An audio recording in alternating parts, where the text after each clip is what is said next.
Okay, we'll call the meeting to order. Welcome, everybody. It must be very sunny outside. I see everybody's coming inside today to spend a little bit of time in the air conditioning and keep cool. Certainly has been dry. But some places have got some rain. I was in Owen Sound area on Sunday night and 2.5 hours, and I left and it was still raining when I left Owen Sound at 10:30.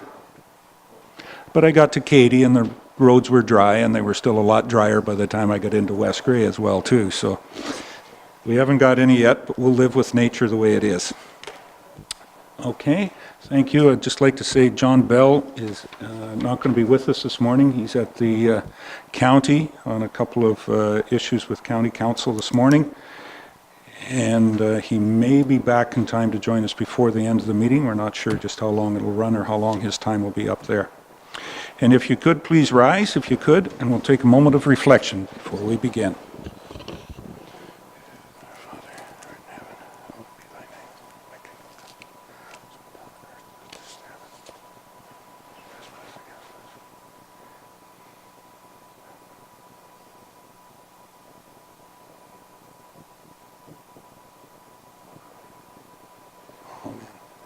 Thank you.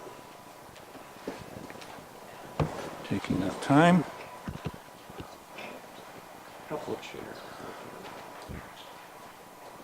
A couple if you can come across. Yeah, we still have a few there on that side.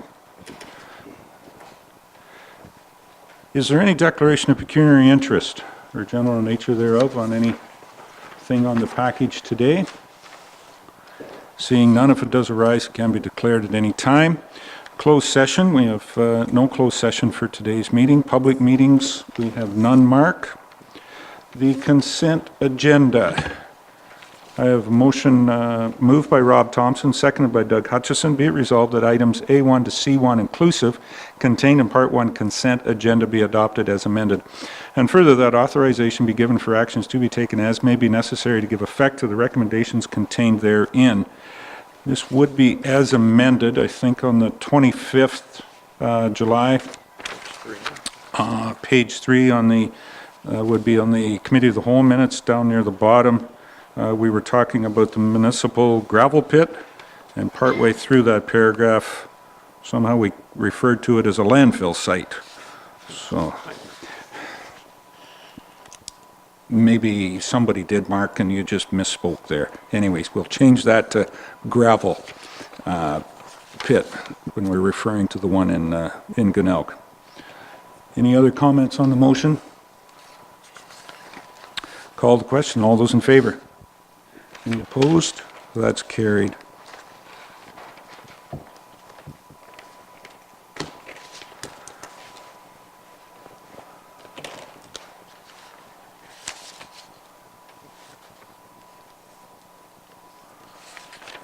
Mark.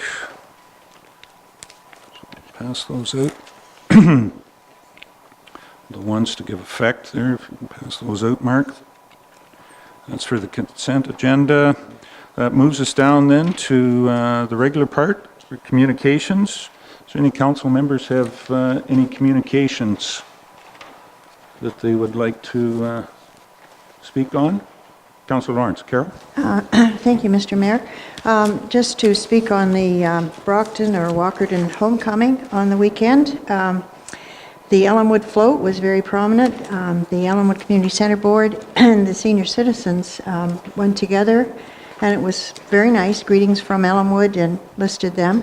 Also, the airport had a float in with a plane on, and Durham girls were in and proudly flying the West Grey flag. So West Grey also had something in there in the way of Durham girls. So, and it was a long parade. There was over 130 entries. It started at 11. We did not get into line until 12:30, and we were not finished till 2 o'clock. So it was a long parade and well attended. I have never seen there was nowhere that there weren't crowds of people waiting on that long route. Very well attended. Yeah. Well, knowing that it was Walkerton and Brockton and the heat of the day, they would have had a lot of libations for everybody to stay hydrated as well, too. They had lots of water. Very good. Oh, sorry. Glad you clarified that for me. Any other comments? I would just like to make note, this coming weekend in Newstead, the Colleen Lantz Memorial Run, starting Friday night with the pasta dinner. Everybody that is going to run, you need to get your carbohydrates up there, so pasta packing is a good thing. That'll be at the community center. And then Saturday morning, the run itself, either the 10 or 5K or the 5K walk, and all kinds of activities for all ages. It's very well done, and support still with Colleen Lantz Memorial Bursary and West for Youth. One other thing, Mark, I believe in Newstead, Gemini has their open house August the 11th. Am I right on that? Carol's? Yeah, I don't have the date just right here. About 5:15 for the dinner, tours of their new building. They've expanded almost twice the size of what they originally had started with. The new building will be opening, and tours of that, and then dinner at 5:30, give or take 5:30 to 6 o'clock. Always a smorgasbord, excellently done as well. And another West Grey business is having open houses on the 12th and the 13th. Viking Surveys down just north of Mount Forest, right on Highway 6 in West Grey. Have done some expansion work there. So they're having open houses, as I said, on the 12th and the 13th. I believe it's, oh boy, I should have brought the email up, but if I'm not mistaken, it's 12 until 4.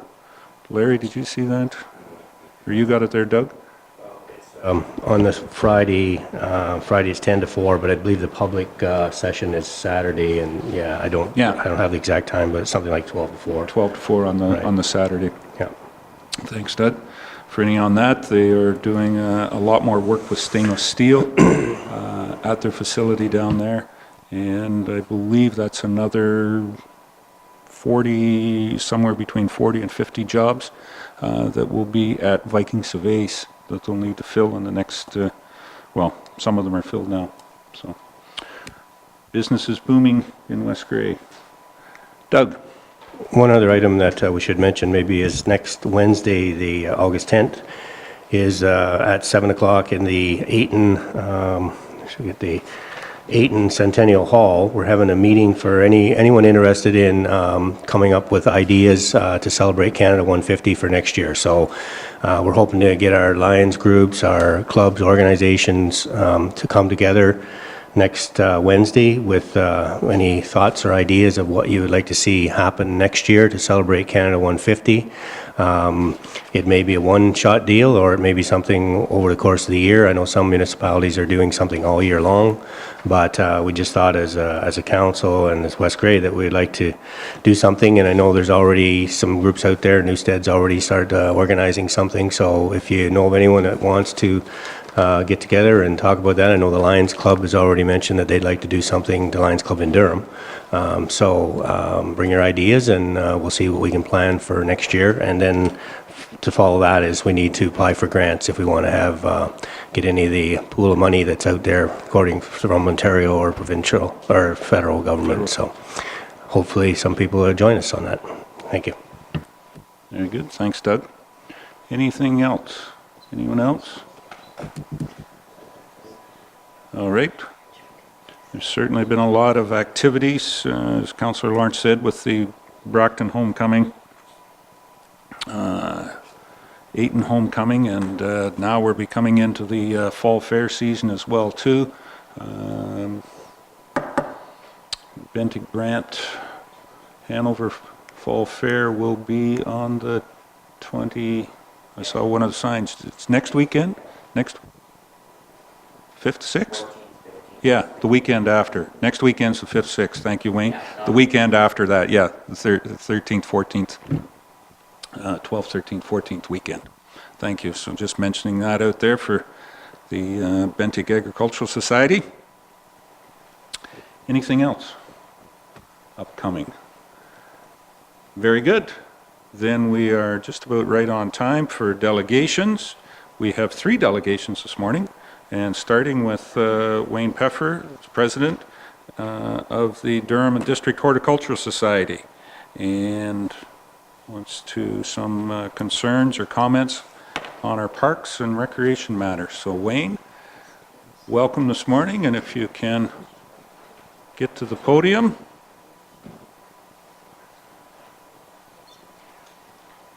And be the button on your left to activate the mic. The gray button. Gray. Right on the top. Not yet? Gray button.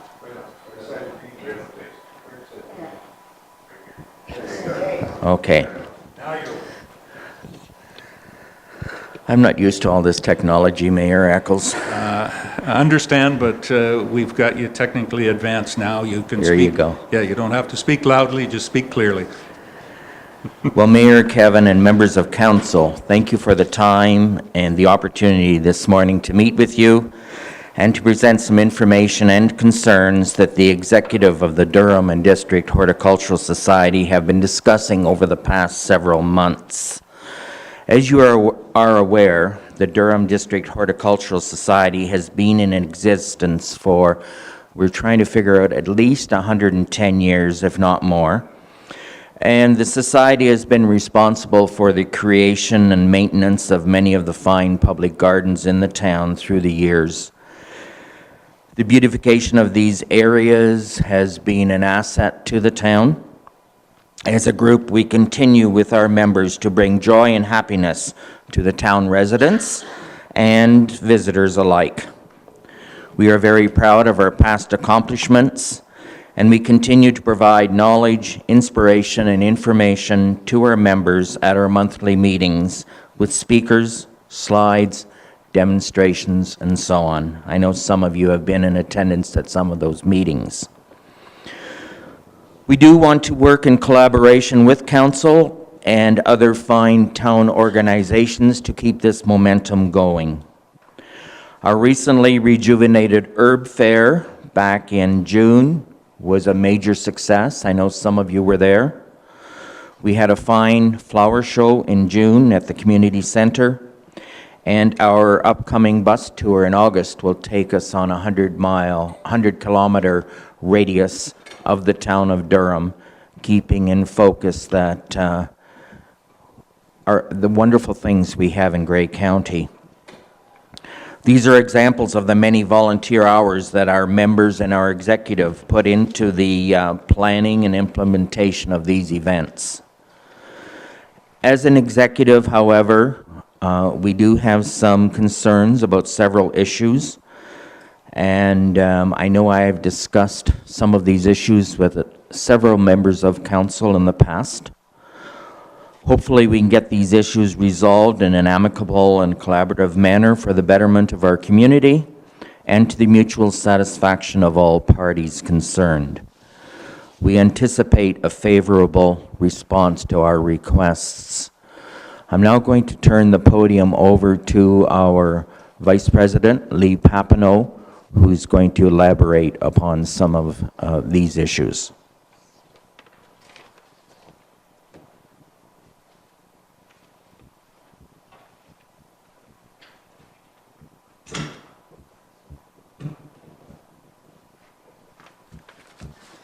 Good morning. The issues we've come here today to address are, in December of 2012, the Durham and District Horticulture Society, further to be referred to as DDHS, issued a check in the amount of $500 to the Municipality of West Grey for the purchase of blue spruce trees to be planted at the 4 entranceway signs in Durham.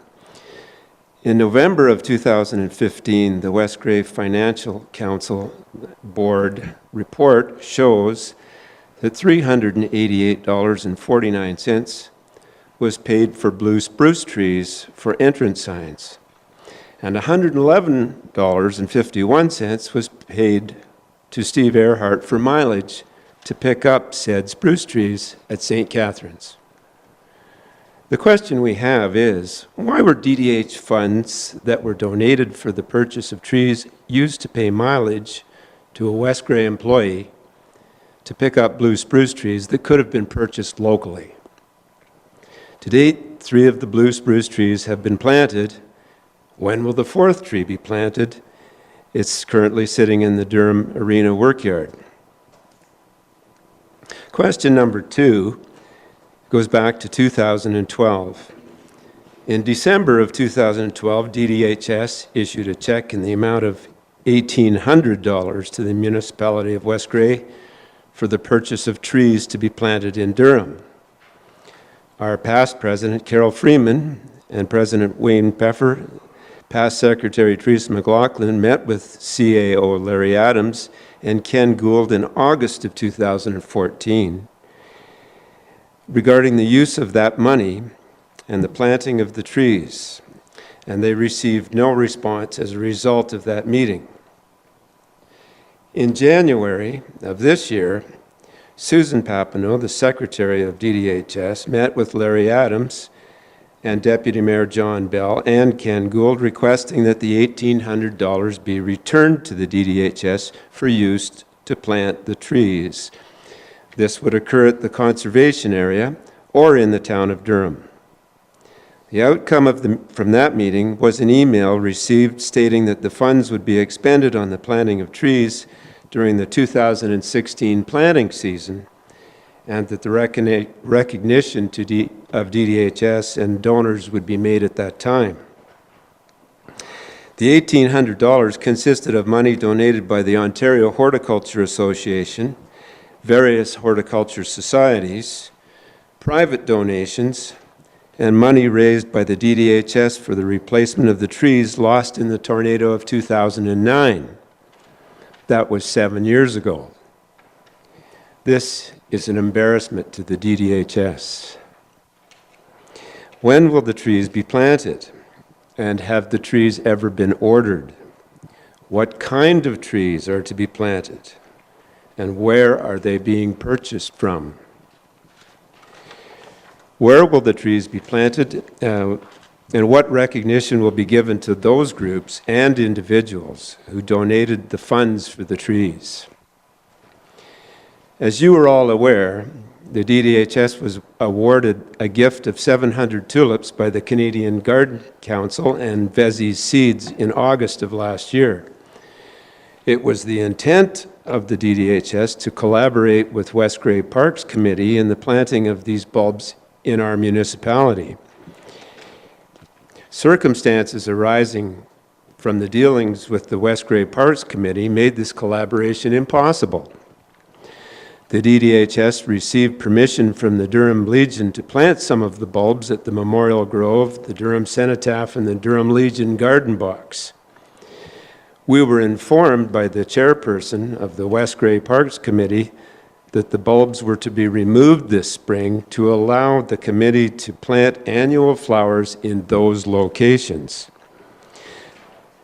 The DDHS removed the bulbs on May the 31st and sent an email to this effect to the chairperson of the West Grey Parks Committee and its council representatives. On July the 6th of this year, seeing no annuals planted by the Parks Committee at the Legion locations, the DDHS contacted the Durham Legion president and requested permission to plant annuals in 2 of those garden areas. An email was sent to the chairperson of the West Grey Parks Committee and its council representatives.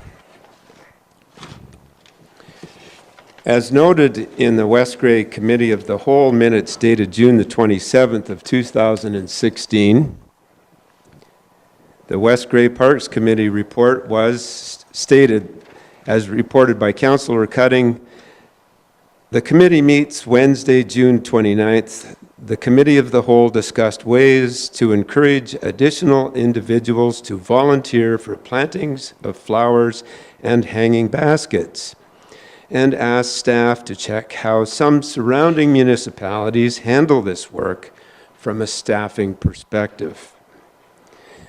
The Committee of the Whole meeting minutes on July the 25th, there was no report from the West Grey Parks Committee.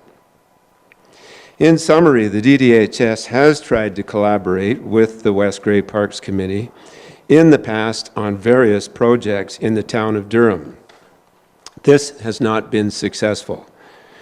Going forward, we would like to approach the Durham Legion regarding the replanting of the Dutch-Canadian Friendship tulip bulbs at the Memorial Grove and Durham Cenotaph this fall. These bulbs would not be removed in the spring. We would need assurances from the Municipality of West Grey and the West Grey Parks Committee that the gardens in these locations would remain the sole responsibility of the Durham and District Horticulture Society.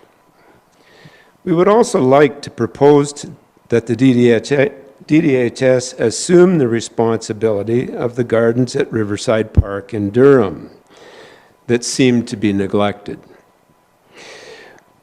We could plant tulip bulbs and other plants there and maintain the gardens through the seasons.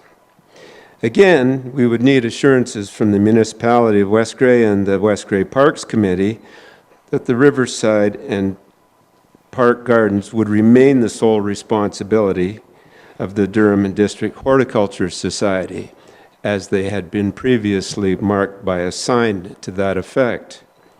It has since been removed.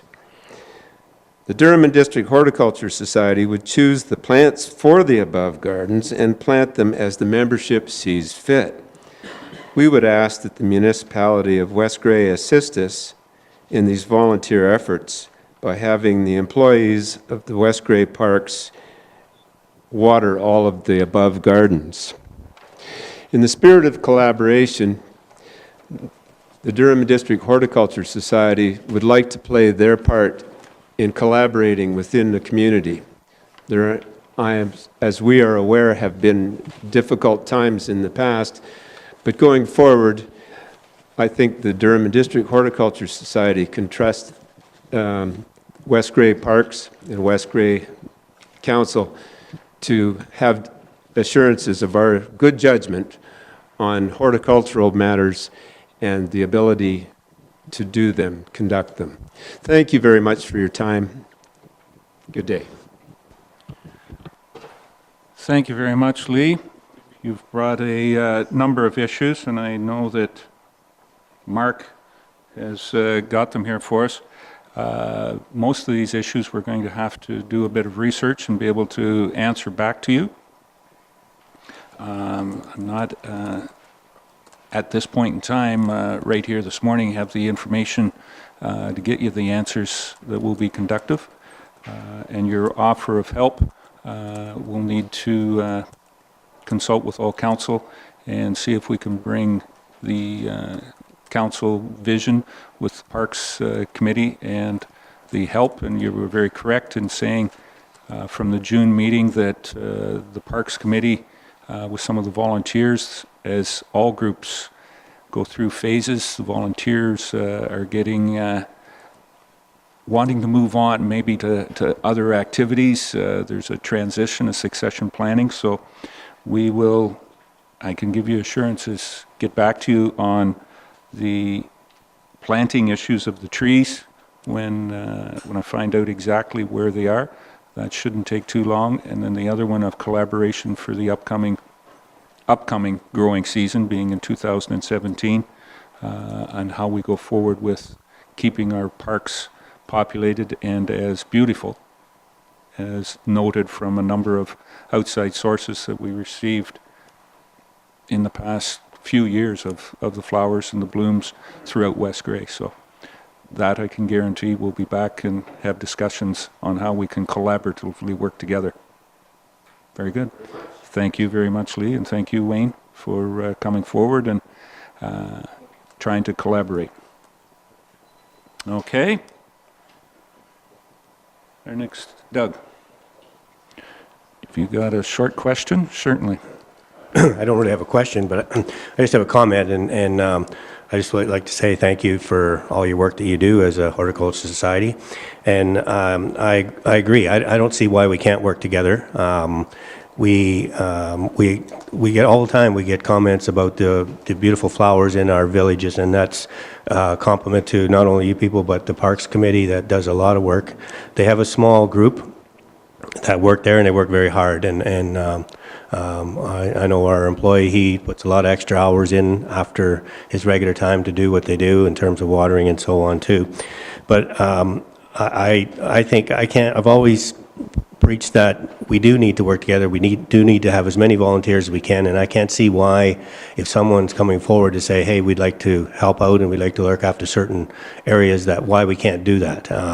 We do need more volunteers. I compliment Parks and what they're doing, but I can't see why a few more hands would hurt anyone. So I hope that we can resolve the issues and move forward and continue to make our towns and villages as beautiful as they are. Like, the flowers are beautiful this year, and there's a lot of work that goes into them, and the tulips were beautiful. So hopefully that we can resolve this and get the trees out there and move forward with your help. Thank you. Okay, thanks, Doug. That's beautiful. Councillor Lawrence. Carol? I just wanted to make sure that everybody understands that when Steve Earhart is working after hours and on weekends, he is a volunteer, just like you. He is not paid. And that may be why there's mileage here, because it would be on his own time with his own gas. So I just that you understand that he is not paid. And he's a wonderful volunteer, as are the others on the Parks Committee.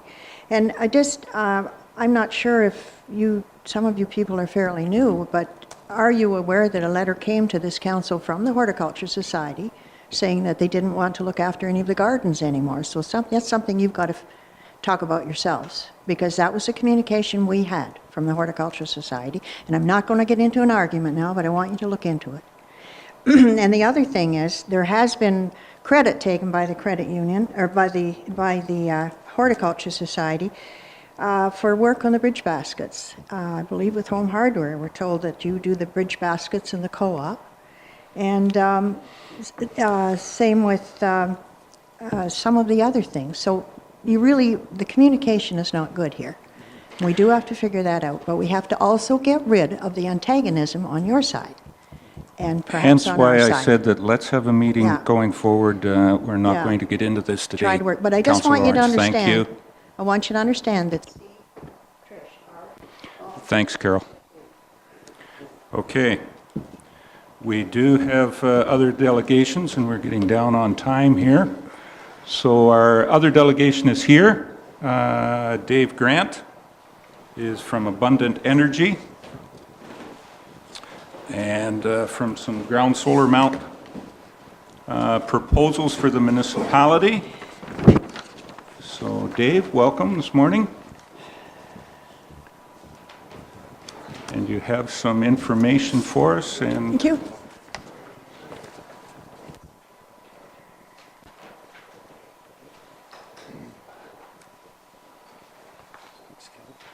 thanks, Dave.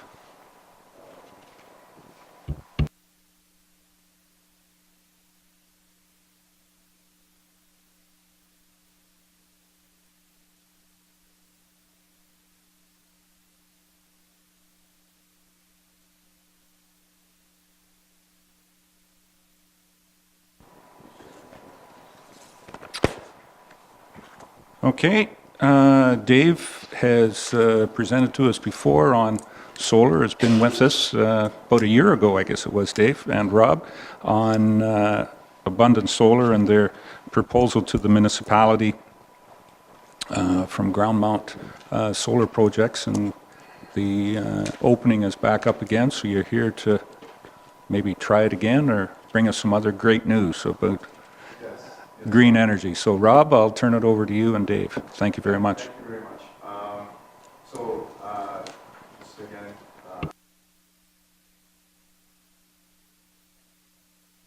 Rob, there's a button, a gray button on there. there we go. There you are. How's that? Yep. Okay, Now Adam thank you. has you live.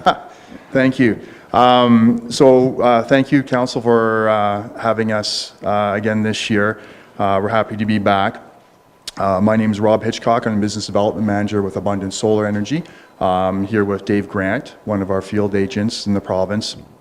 We have been here in the past, and today what I'd like to do is bring you up to speed on what Abundant's done since our last visit and where the province is with its FIT program and the opportunity with that. The package, I'm appreciative that you're all very busy, so I'll try to keep it as quick as I can and leave some time at the end for any questions and discussion. The package is basically consists of a few sheets just to reintroduce Abundant Solar Energy and to give you a FIT update on the program and to talk about a high-level proposal based on our earlier conversations. So, excuse me. Abundant Solar Energy, so we're Ontario's leading PV solar developer. Our executive has over 20 years experience in the energy industry in Ontario and over 9 years of experience with the current FIT program in Ontario. We have partnerships with municipalities in the province, Aboriginal groups in the province, and a cooperative in the province, and we co-develop projects in the province with these partners. Currently, Abundant has 97 projects at various stages of development, either built or currently being built, or currently going through their connection work to move the green energy into the grid. The FIT program, if you recall, works in tranches where the government and the ISO ask for applications from the industry roughly once a year, and then they evaluate that. So last year was FIT 4. Currently, we're working on procuring sites for FIT 5. Our FIT 4 applications from last year just came back a few weeks ago, and we were very successful there. We've managed to maintain our #1 position in the province. We've received contract offers for 34 megawatts worth of generation across 78 sites, more than any other applicant in the province. And out of that tranche contract offers, we received contract offers for 3 sites that we submitted in West Grey that we were here talking about with you last year. And we appreciate your support for those projects. So basically, on the next page, the What We Do page, again, Abundant Solar Energy is a solar PV developer. We handle basically everything. We're a finance, engineering, and management firm. We handle all APC, all the application work, the design work, procurement, and oversee construction. What we do in communities where we have projects, we'll come in and use local materials and labor wherever we can, because we're not a quote-unquote construction firm. We go across the province talking with our partners and municipal council. That's the community involvement is very important in the application and upfront development phase in order to get the contracts from the ISO. So we do a lot of that work as well, and hold town halls, and again meet with other municipalities in the province. Our finance partner is a solar flow-through fund.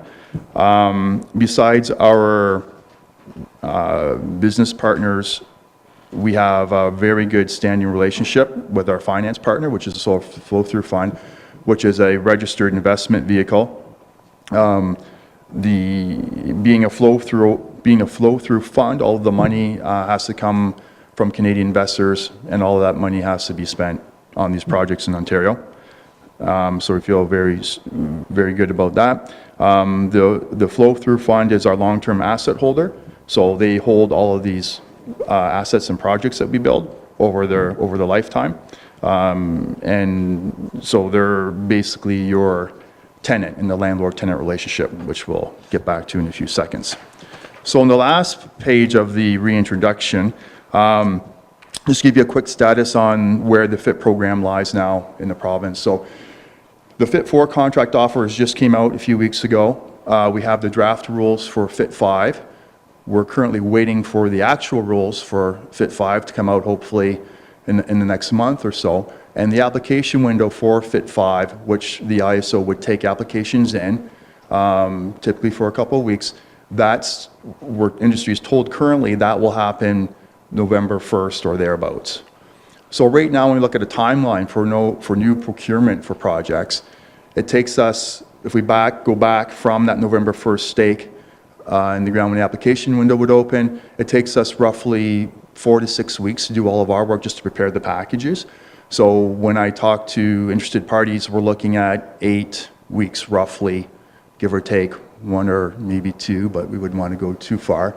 Worth of time left to walk through the lease, understand the lease, get through any questions or concerns, and then once the lease is signed, then we start doing the application preparation work to make sure that everything's done, everything's triple checked, make sure that we have enough time to look at our portfolio and look at where really the industry sits in terms of applications.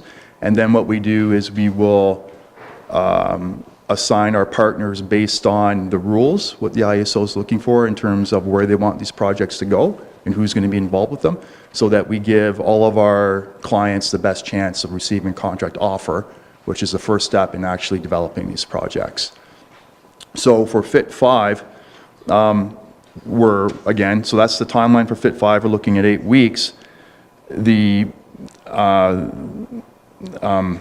Fit 5, the industry is feeling this will be the last round for this program, the last round where the industry would have this model where we lease space and there's enough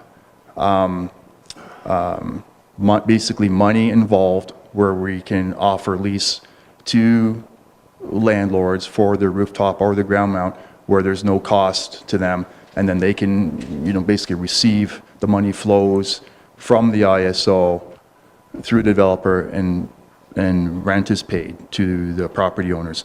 So in this FIT rate since 2011, you can see how the FIT rates have decreased, anywhere from 53 to 66% change decrease. So in FIT 4, the ISO introduced a bid down on these rates. So every year, the FIT program is still a very competitive process. It's still a bit of a lottery aspect to it. We submitted 250 projects in FIT 4, which we were very confident that those were very high quality applications. And again, we received 78 contract offers. Still the most in the industry in Ontario, but we would have liked to have received more for our investment. And so it's oversubscribed. We have to deal with issues in the power grid, and we have to deal with the utilities. So nothing's guaranteed here. Please keep that in mind. But this program last year, the ISO introduced this bid down rate, and what that means is that as an applicant, if I want to help my application, I can tell the ISO I'm going to take less money for the power that we're going to sell, hopefully. And if you look at the Fit 4 rate column, I'll just give you a ground mount example in the ground mount. So if you see the bottom row there, second last from the right, you see a 20.9 cents per kilowatt hour. That's the rate that we'll be selling our power for the projects we have received contracts offers for that we put applications in last year. So for Fit 5, we know, guaranteed, that the rate for Fit 5 will go down, and it could go down, people guess, 5 to 15 and maybe more for the people that think we're in real trouble here. But as part of the application process, you can bid that down further by a cent or 2 cents or 3 cents, and that helps your application. All of this to say that for Fit 5, we feel Fit 5 may be the last chance, because if you're at 20.9 cents and you take 10% off, you're down to 18, and if you take 2 cents off for that, if you're bidding down, which we do on our applications, you're down to 16 cents per kilowatt hour. And now you're touching the on-peak market retail rate for power. So it wouldn't really make sense for another Fit 6 unless the ISO changed what they've done in the past 4 rounds, where they've reduced the rate at which developers can sell the power for, and they take out this bid down, which is really a tool to, again, actually, bid down the rate at which they provide the contracts to sell the power for. So, again, just to conclude this aspect of the discussion, that's the rationale behind saying we don't know what's going to happen 100%, but there's a good chance that this may be, the Fit 5 round may be the last round to take advantage of leasing space. So that's the reintroduction, let's say, and the status of the province's FIT program. There's a proposal letter attached to this, which on the second page lists 4 properties. There are 3 rooftop properties and a ground mount property. And that table will show you the size of the system and the annual rent and the total lease rent that those projects would provide if they were built out and installed. Please keep in mind, this is initial high level evaluation at this point. We have been in contact with a property manager that has been taking care of these properties. We're working with him to discuss the construction and the structure of these buildings and the materials that are used in the roofs and their age. And in doing so, once we have this information, our engineers are expecting that the sizes of these systems will increase, which will increase your rent. We're just going through this for a couple reasons. The first reason is typically the way we do this is we use satellite imagery in the first pass to measure roofs, and unfortunately, I think the satellites were out of focus when they passed over these arenas and these buildings. So it's very hard to, with the reflection and the poor resolution, to get an accurate size of the building. So we're working with, again, the property manager to get the size of the buildings. We're in discussions with him to determine what each roof consists of, the materials and the type of roof. That will dictate as to how much kilowatts can be installed and how it would be installed in the roof, and to provide some information on the compatibility, that these systems would be fine with the roof. There's lots of different racking solutions. There's lots of different materials that are used in terms of pads that sit on roofs. The loads on roofs are much easier now due to the advancement of the racking systems and how the panels are fastened to the roofs over the past couple of years.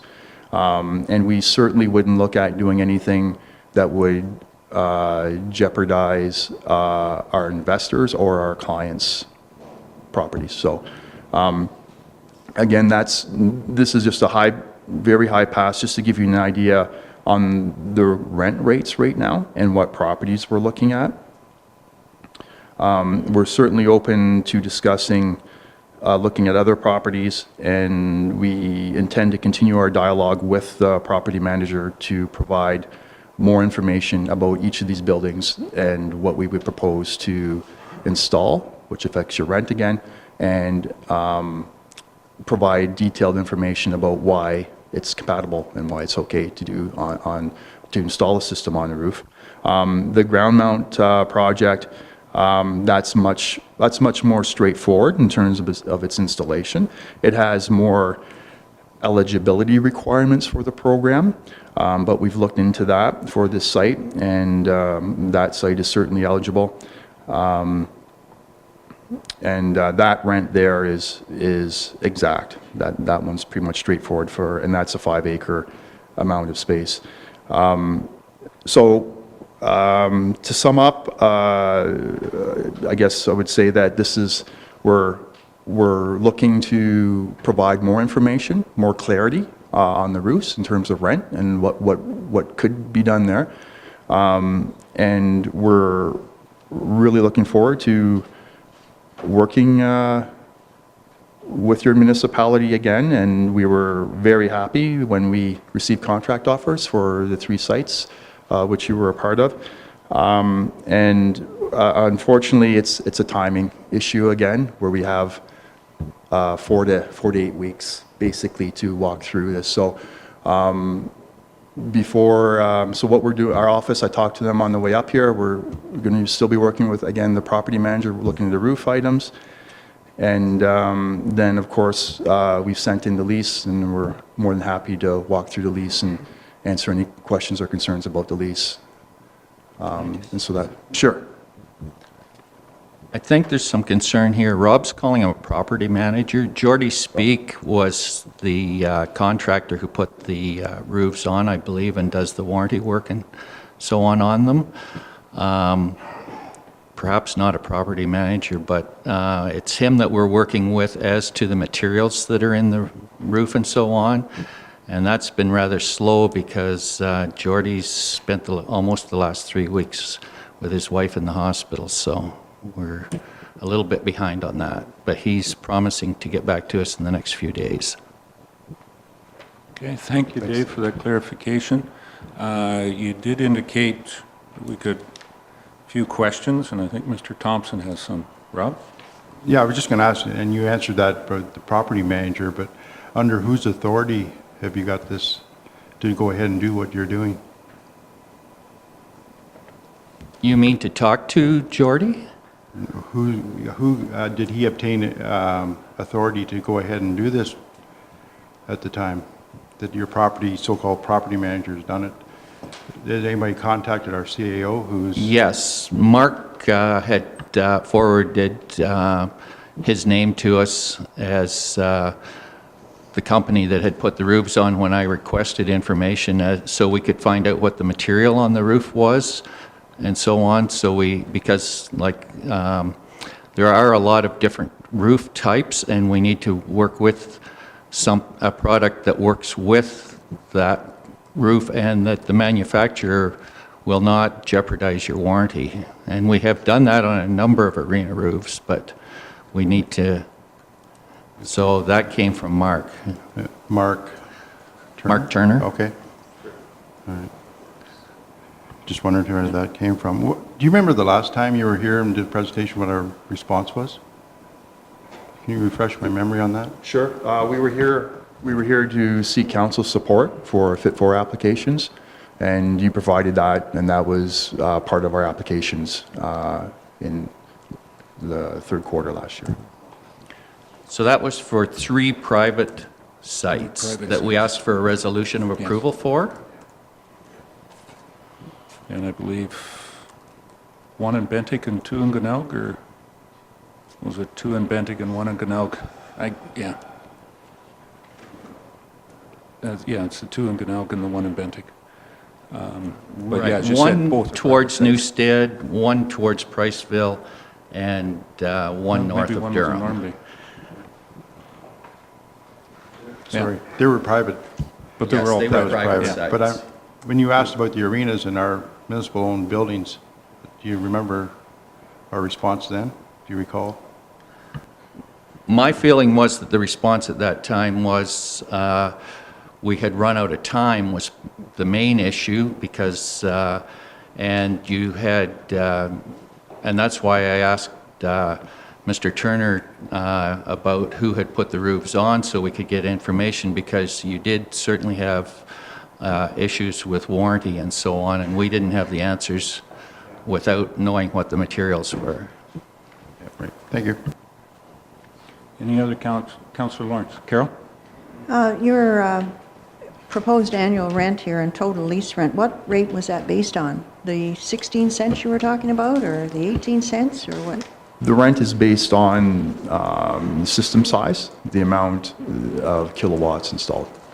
No, but you were saying how you lower your price and for Fit 5 and so on, and how the prices are going down from the IESO. So what rate is that?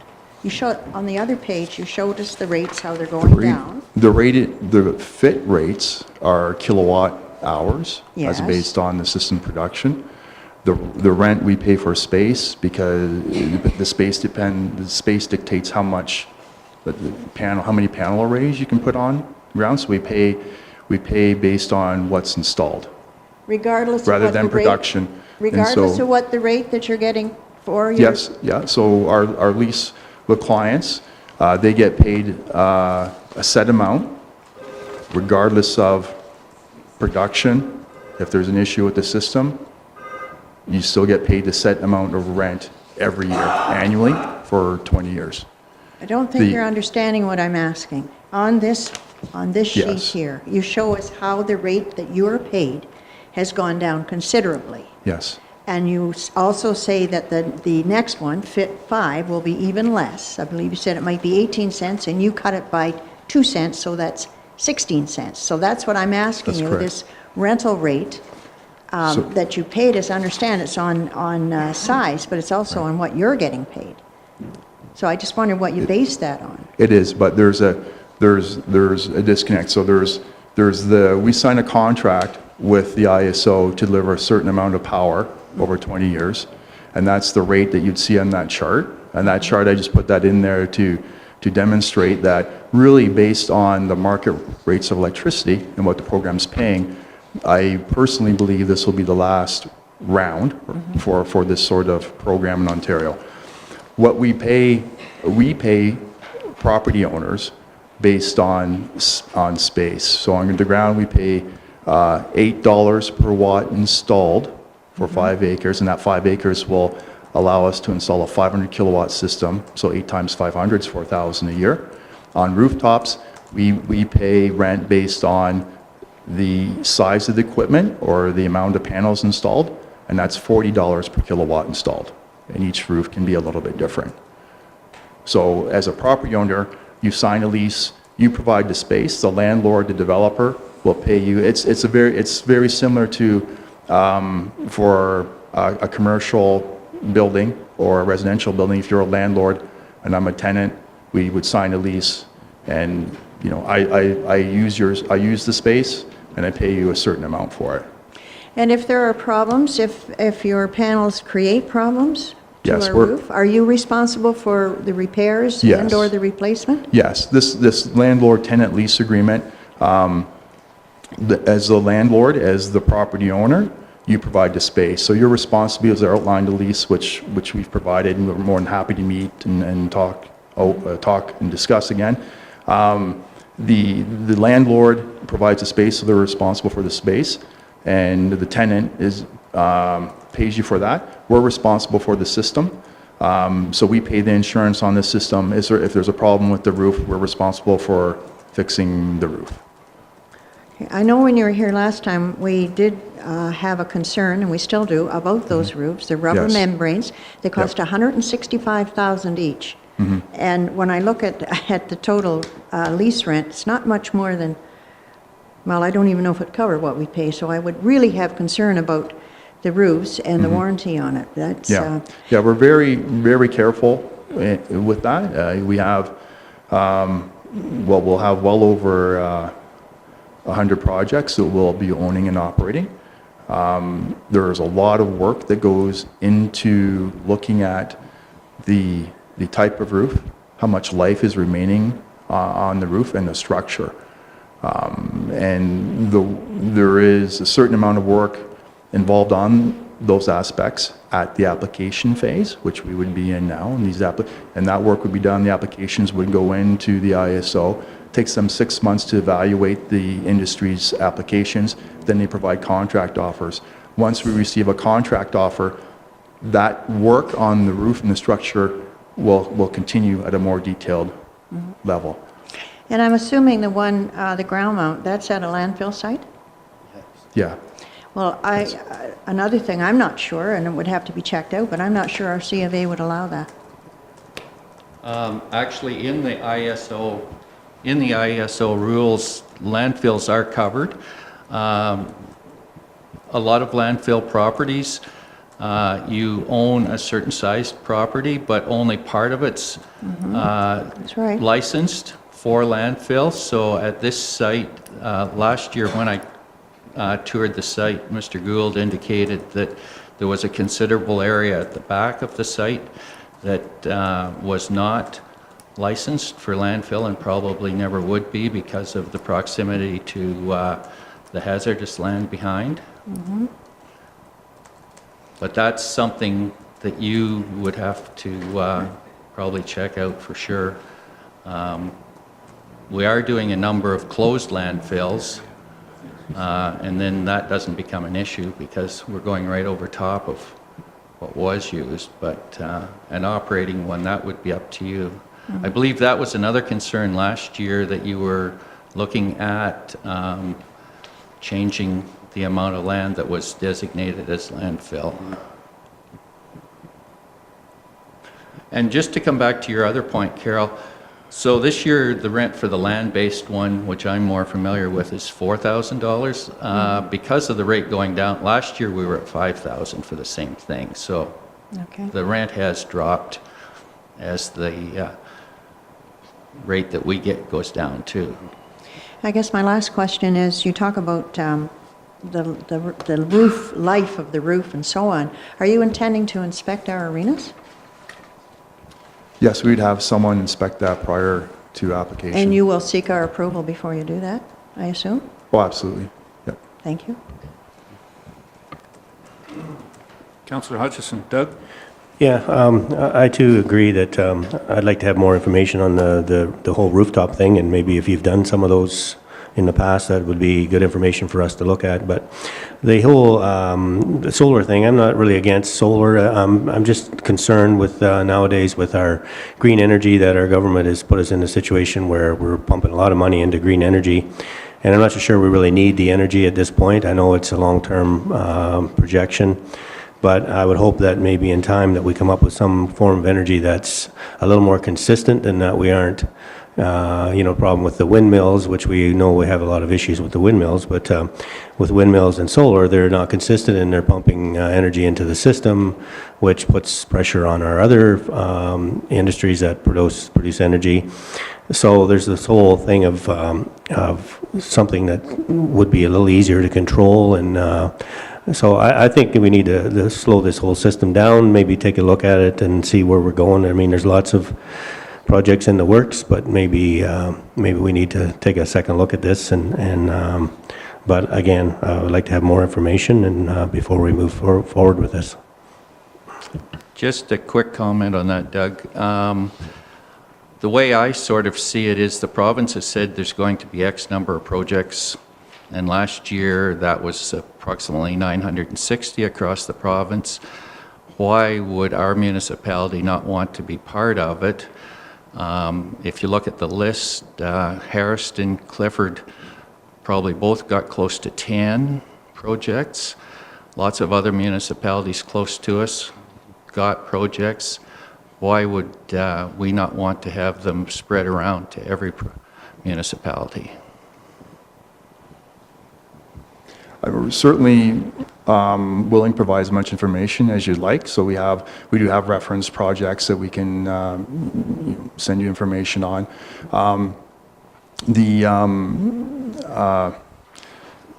We come across the cost of power quite a bit. The Ontario Energy Board now has more data, and the cost of solar is less than 1% of the increase in power rates in Ontario. We've just given the nuclear industry $14 billion to get started. There will be more coming. A lot of our increase in costs of power is due to infrastructure build-out. And solar is unique and does fit how we use power very nicely, because it produces, it peaks generation when there's a peak demand on load in the summer. So the utilities, the people that control the grid really like that aspect of solar.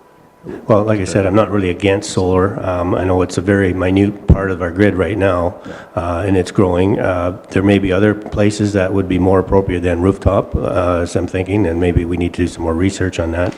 But, I mean, just because the government is putting it forward, it's like our windmills, doesn't necessarily mean it's right. I mean, a government has an idea, and sometimes the municipalities don't have a whole lot of say in what they do and promote. So we need to take some time and make sure we're doing it correctly. And personally, I would like to see somebody come along and promote more hydro generation. We have some beautiful rivers in our area. Why aren't we? We've got 3 in the town of Durham. Why aren't we generating electricity from our water to put on the grid? And I don't think it's going to bother a whole lot of people in the meantime. Any further questions, Carol? Once more? I just have one further question. You aren't, as you said, you don't do your own contracting, you contract it out to be put in. You have now 175 sites, and I'm wondering what kind of staff do you have? Like if we had those on our roof, if we have a problem, do we get immediate reaction? How many staff have you got to look after that? Because I see you're just in a suite on Shepherd Yes. Avenue. Yes, we're in the Rogers Tower, corner of Victoria Park and Shepherd. Yeah. We have approximately 20 or 24, roughly, staff currently. And these are project managers, engineers, and accountants. And how quickly would it be, if there was a problem, how quickly would there be a resolution to that? Would we have somebody up here if- immediately, or would we be waiting for 2 weeks? No, it's in our best interest to resolve everything very quickly. When you call our office, there's someone there. Right now, there's people there 6 to 8 currently. Outside of our busy time, let's say in January, there's people in that office from 9 to 6. Do you have a 24/7 emergency number that's answered? We have the answer is yes. We have our maintenance partner is Panasonic Eco Solutions. So Panasonic is a global leader in maintaining these systems. The systems are maintained every second of the day remotely. And if there's an issue in generation or an issue with an inverter or system, we know about it right away. So that would help if it was an issue with transmission. Mine more is a physical problem. Let's Yeah, say if there's, with roofs. absolutely, yeah. So if there's a physical problem, there is a number to call, and we would look at, because we're responsible for that, it's in our best interest to resolve the issue as quickly And your as response possible. time would be what on that? Let's say it's a weekend. 24 hours. We would, again, like if I'm just trying to imagine what a problem would be. What would you have in mind? Well, we got hit with a tornado here 7 years ago. Yeah, so we can't fix a tornado, No, but but we can. our roofs, we though, can- would need yes. to be covered so our Yep. inside arenas weren't ruined. That's the kind Yeah, of thing. so if your roof leaked, you would call us and we would send someone up to look at it. Immediately? Yes. It's in our best interest, because if we left that for a month, it would cause more damage for us to repair. Okay, thank you. Okay. Any other questions? I think Rob and Dave are here to get a feeling or an indication that council is okay with the continuation and being able to research and continue the work to be able to get into this program. I'm Yes, so we're reading just that here to see pretty if much. you're open to receiving more information and looking at, if you're willing to look at the lease and willing to put some applications in for this round. And again, we have roughly about 8 weeks to do so. And that is the issue on, is a timing issue at this point in time to find out whether we are going to go forward and whether we'll allow abundant energy to get this program in place for us, so that they can bring us something back. Carol? Well, the timing might present an issue because in your proposal, you say the quotation will expire on September the 1st. We only have one meeting before that. Our meeting in September is later than the 1st. So we That's- only have the 18th of August. Yeah, that's correct. That we would just extend that. This is like a form letter template. We deal with a lot of different organizations and individuals. The rent rate won't change between now and the application window opening.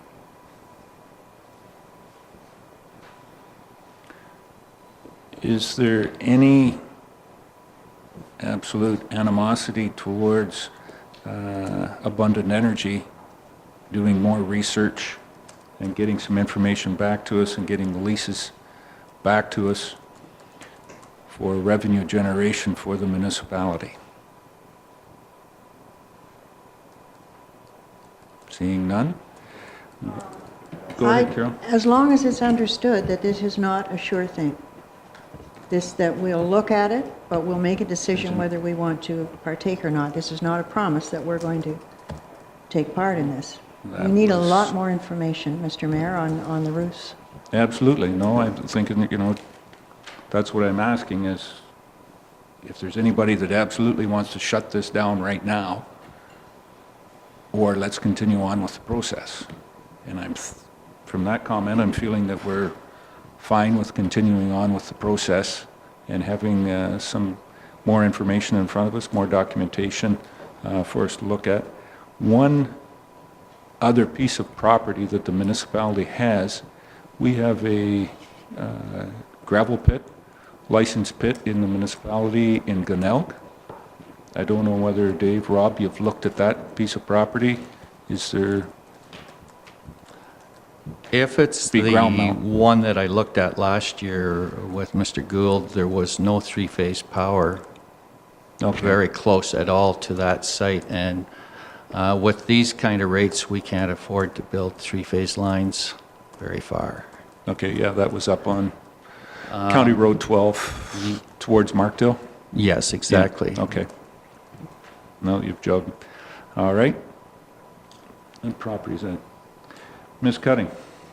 I suppose that's the same for the closed landfill site in Glenelg as well. That would maybe not have three-phase, I'm not sure, but there is a closed site there. You said you have put them on closed sites, and that's about 4 acres or 5 acres, I believe, that is a finished, I don't know. No, it's capped.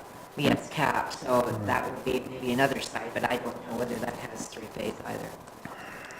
I believe we drove by that site last year as well, and then I drove back later looking for three-phase power for that site and the gravel pit, and I couldn't find it within 4 or 5 miles probably. I'm wondering, so... That may have changed though because of the windmills or something else. There are I can turbines. recheck that Wouldn't hurt, if you because would that is like a to. closed site and maybe a perfect location for solar.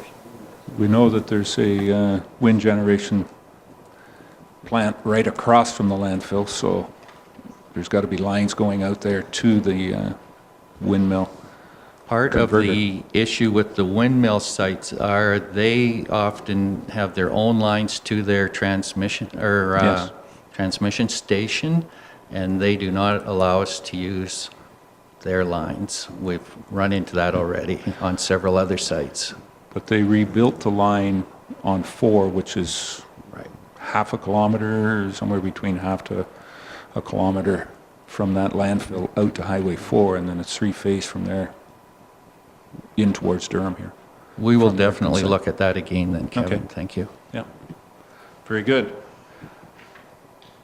I look forward to seeing, I'm going to take the assumption here that there is, nobody is absolutely against. I look forward to the idea of seeing more information and moving the process along forward. Thank you again very much, Dave and Rob. Great, thank you, everyone. for, Thank you for your time. We'll get that information to you as soon as we can.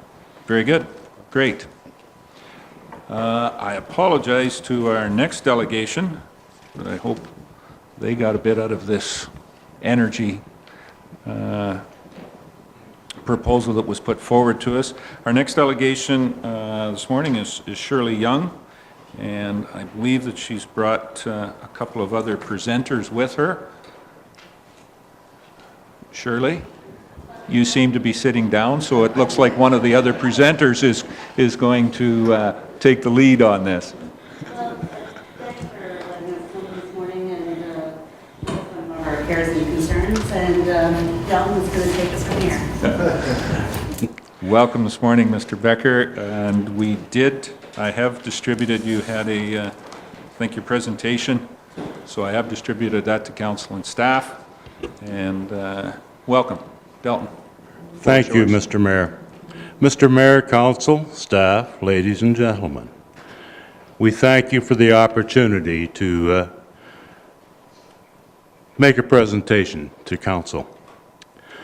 First, on behalf of the Elmwood community, we would like to thank Council and the Library Board for restoring library services to the community through the Resource Center. We are pleased with the quality of staff and how helpful they are. But we do have a few suggestions on how to enhance or make the service even better. The first one is a pretty simple one. A drop box. We believe all other libraries in West Grey have a way of returning books when the service is not open. So we'd like to see, because the hours are reasonably short in the Elmwood service, we'd like to see a drop box, which I'm sure could be put close to the church there someplace, at the back or whatever, to make it more convenient for people to return their books.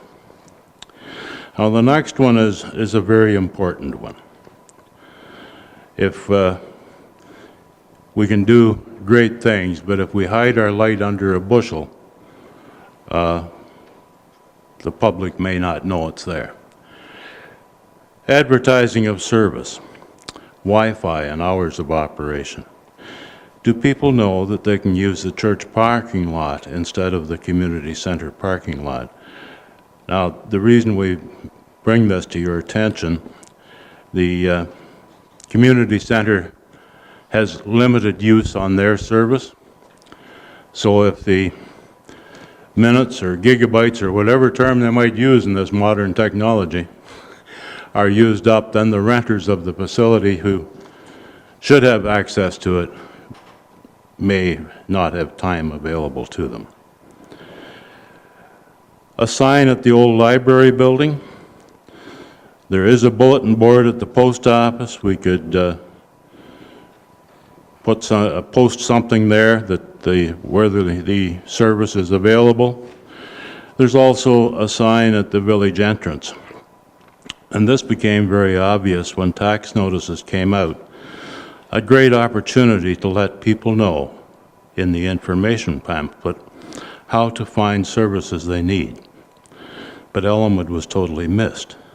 We're still part of West Grey and feel that this was a missed opportunity to let everyone know the good things Council is involved with and what is available to the community. Another bookcase.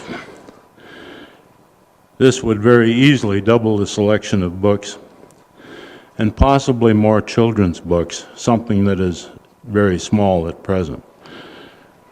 Church Council, I believe, expected 2 bookcases originally, so I don't think it would be a problem now.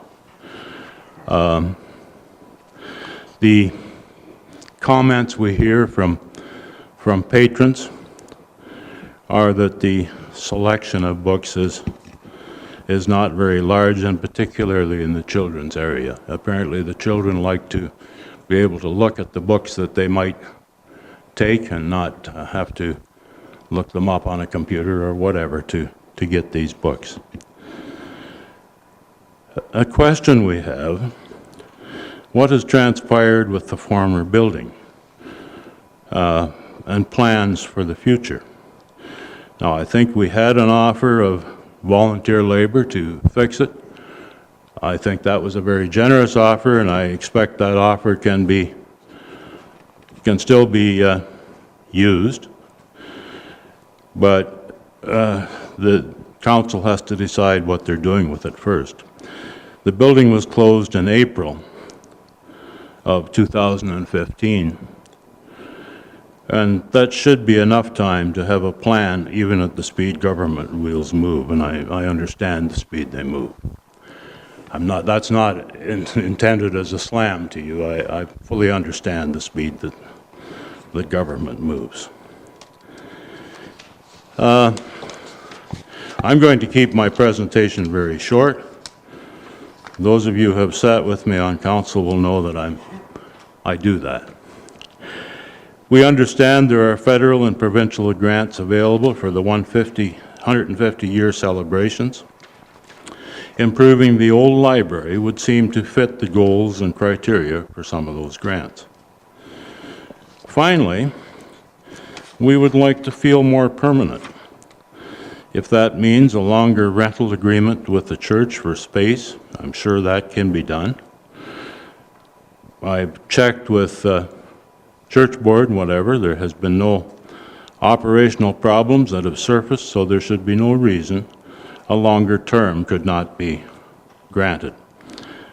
When reading the West Grey Public Art Library Strategic Plan, I believe, I'm quite positive they also want to see this service more permanent as well.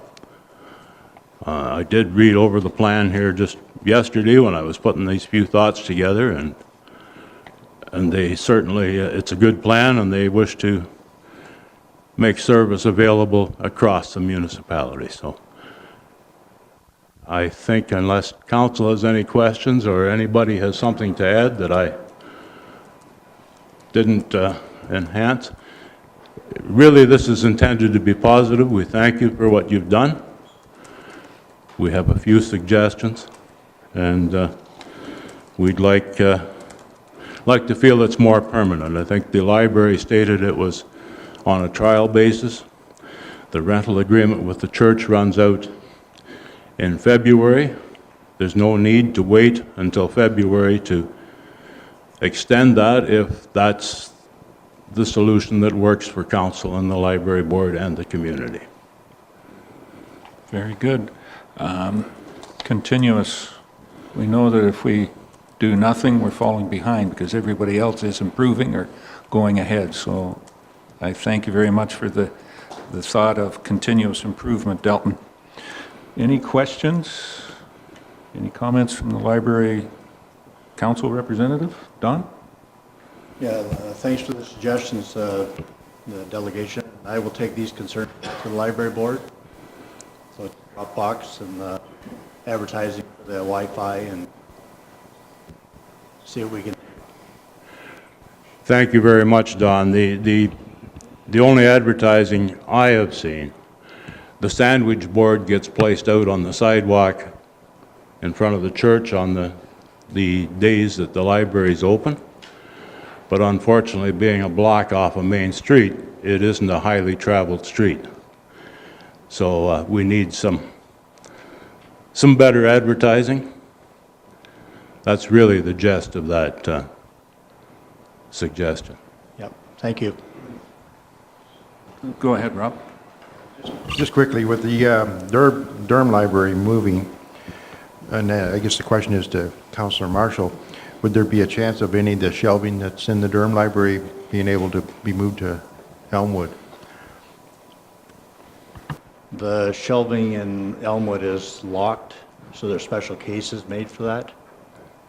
So we can't have the books out on open shelves over in Elmwood. Oh, okay. And the Dropbox, I see they budgeted $200 to do the Dropbox in Durham. Could that not be added to and design the same idea for Elmwood? Yeah, the Dropbox in Elmwood would probably be like a mailbox set outside. Right. I think the one in Durham is going to be a hole cut in the wall, and so that people can, like the Durham Library now, okay. just fire through the hole. Oh, yeah. So they're going to be different. Okay. Well, there could be some communications with the church. They have a lot of windows. They like to think that it's an open spot, so maybe we can get an open book going in through there. Carol? There was a Dropbox similar to what you're talking about in Eaton when the library was at the school, and I have no idea where it went, but it was a Dropbox for the West Grey library system, and it was sort of like a post office box, and it sat outside. I just want to say I agree 100% about advertising. There's no way of knowing when you drive into Elmwood that there's anything available, and I guess some of the people there are aware of it, but I bet there's people in Elmwood don't even know it's there. So it does need to be advertised somehow in a much more conspicuous place than where it is. And I did bring the matter, the library board was here, it was last meeting, and I did bring the issue up that there was nothing in the newsletter that went out. It only mentioned the 3 sites and not Elmwood. It was, you're right, Dalton, it was a very much of a missed chance to get the word out. But anyway, that comes in from, those submissions, as you know, come in from the various boards and committees. But I would like, and also I know about being a member of the Elmwood Community Center Board, I realize that people are sitting there too. And not only that, it's not very convenient for the kids. They might be able to get to the parking lot in the church to use the Wi-Fi, but the community center is quite a piece out there, so it would be better if they knew about it. Thanks, Carol, and I'm sure if there's a drop box that can somehow be fastened to the church, if that's a concern, that I don't think anybody'd run away and steal it, but then Easy now. I've experienced some of that on my own property, so what used to be don't seem to be true anymore. Exactly. Shirley? Shirley, further comment? Just a couple of things. The Chamber of Commerce at one time donated some e-readers to our library, and they've since have gone missing. We have not seen them in the present service that we have now. So if you could look into what happened to them, that would be wonderful. It is difficult with what we are dealing with now. As far as looking for books, you have to really do a lot of research yourself. I tend to go to polls and places like that, see what's out there. Because if you don't know what you're looking for, you could spend hours and hours, just piling through stuff. The books that they are putting on the shelf, as their exhibit books, like the ones, that are open kind of thing, like they're like 2001, they're like old. Like we don't get any new bestsellers, we don't get, as far as like choice is concerned, we have a lot of mysteries, but they're old. Like, even some new stuff, or, this is things that are available, or if they could have a listing and say, these are the new books out this month, that kind of thing, that people could just come in and pick up, look at, this author's brought out this book. It just saves people a whole lot of time, kind of thing. And, I think, just little things like that could really help services and stuff. And if you have programs coming to our library, advertise them. Because if we don't know about them, obviously people aren't going to show up. And especially these months when, grandparents might have grandkids and they're looking for something for, kids to do or whatever kind of thing. If there's something at the library, we'd really like to know about it. Okay. Doug? Councillor Yeah, Hutchison? I just have a question, I guess. Putting the library in the church was sort of was a temporary fix sort of thing, but it's also, I think, nowadays with libraries and changing, it's one of those things where we have to look at things from a different angle. And I'm just curious how your congregation has accepted having the library there. Has it been a win for the church in terms of people using it and seeing it's there, and plus, you have a little more income coming in from that. I'm just curious how that's all working out for you.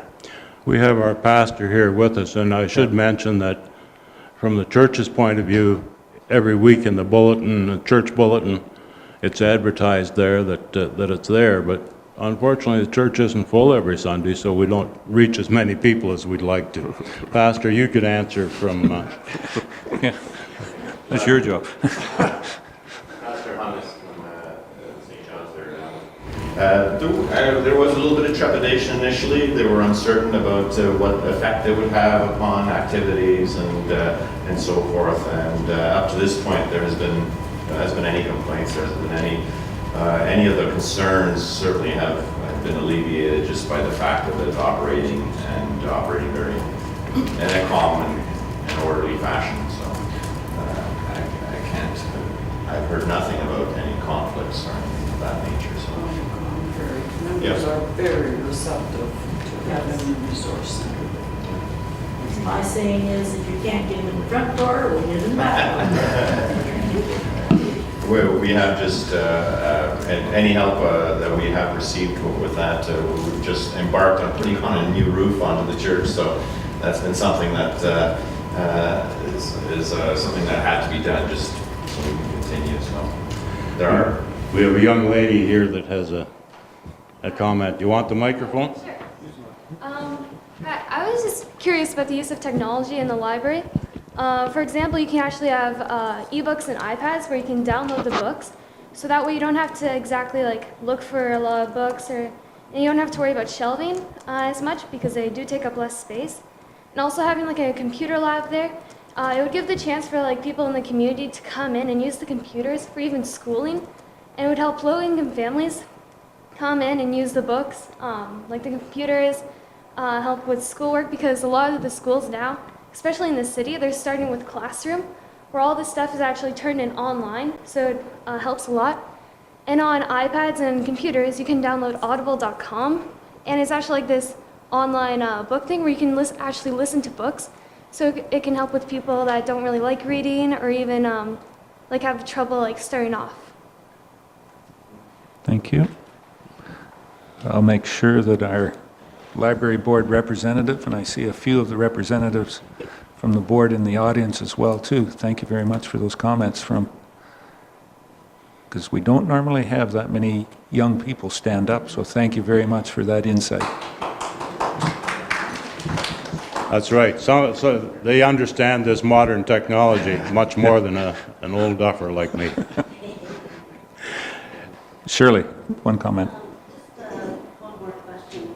I'm just kind of concerned what is happening with the building itself in Elmwood. Are you planning to do any studies there, or is it just going to sit there and deteriorate? Like, what is your plan concerning? I'm going to defer. I know that in the budget, we had some money in for engineering, and it was difficult trying to find. So I'm going to defer that to Larry that's been working on that. Update, Larry? Just as an update, Your Worship, I've got the name of an engineer that I've been trying to work with, but with summer schedules, it's very difficult. But I am working with an individual, and I hope to report back in the very near future to council on a potential go-forward process. But it's not fallen off the rails. It's going to be looked at. The original report that was done required more investigative work to be done, so we're looking at doing that, and hopefully if we can marshal the volunteers that originally volunteered, we'll move forward with that in the very near future. That would be a deliberation and direction that would have to come from council. We just had a report from the treasurer at the last meeting, and she could probably elaborate a bit more, but there's a number of pressures for that type of funding. So I would look at direction from council if that would be a specific project that we would make an application for. I believe there's in a couple of the applications, there's only one application per municipality. Capital on the Ontario 150. Yeah, right. It's only one on the capital funding, and I think that would be a good spot, Shirley, for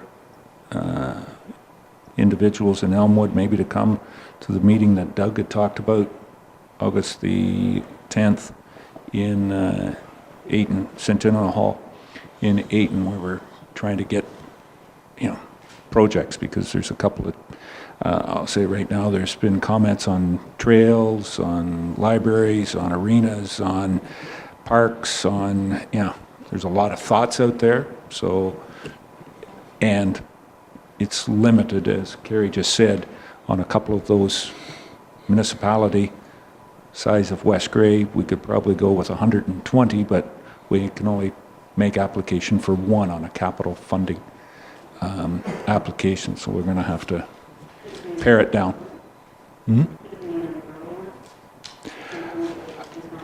That's something that we could look at, whether it's, the library, and, can you get new doors on all library? Hypothetical at this point in time to really break that down, but it is in the mix. Those applications carry mid-September. We're going to have to make a decision on getting those applications in. So we've got time, but not a lot of time to be able to prioritize and have council put in which application we'll be going for.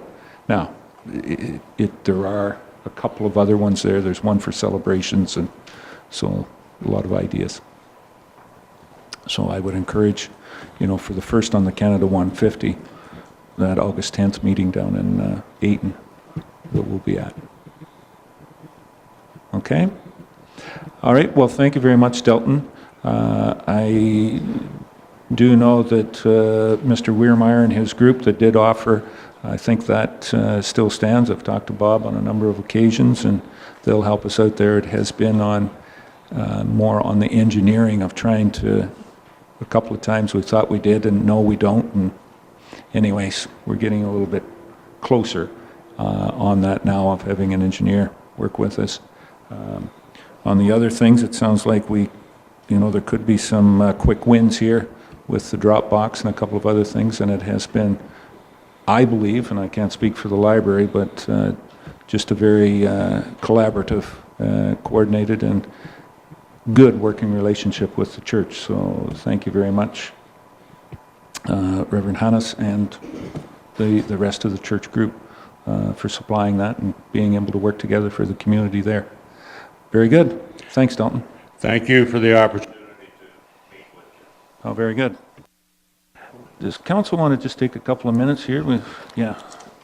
As I think Delton had told me a long time ago, the mind will only absorb what the bottom will endure, and my bottom's been here for a while, so thank you. All right, we'll adjourn for just a few minutes.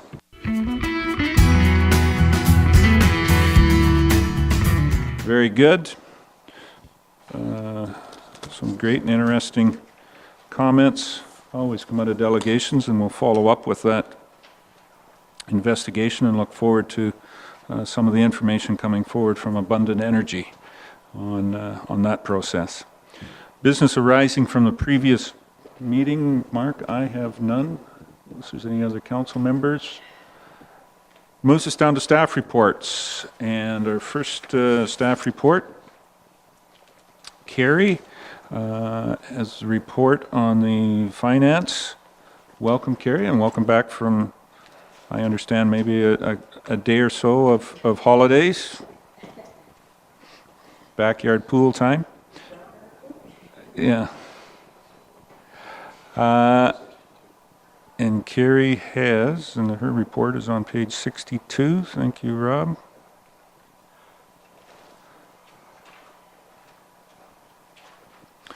And we have the voucher package here, voucher number 14. Is there any questions, comments on anything in the voucher package? Doug?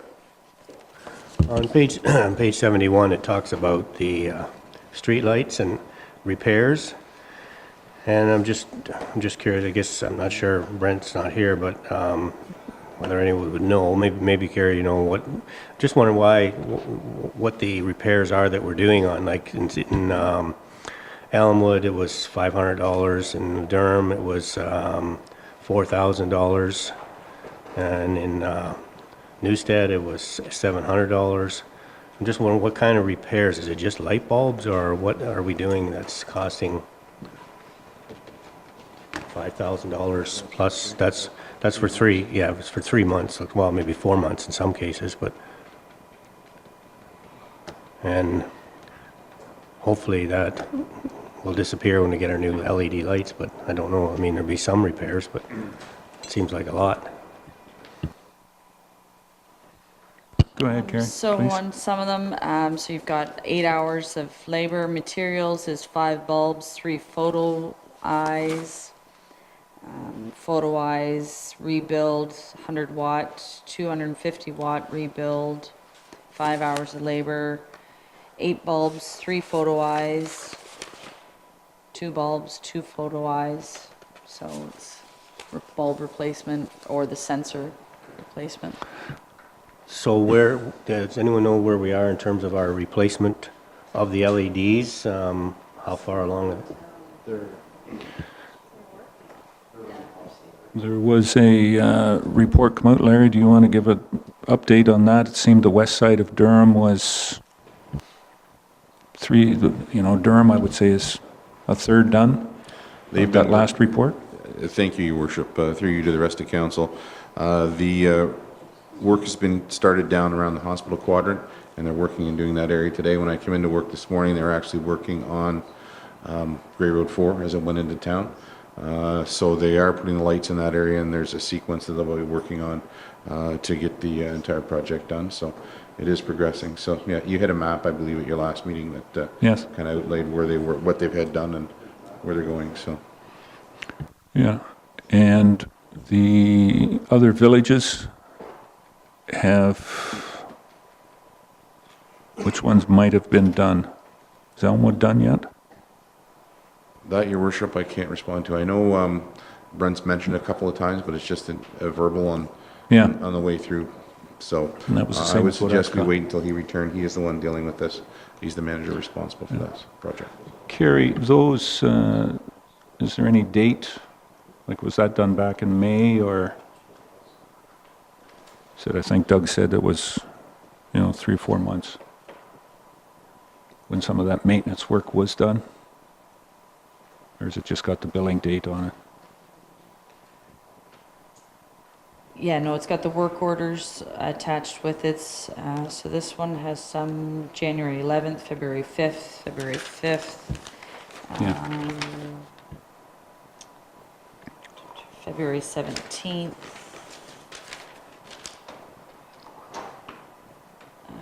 April 7th. And that one. So, that's fine, Carrie.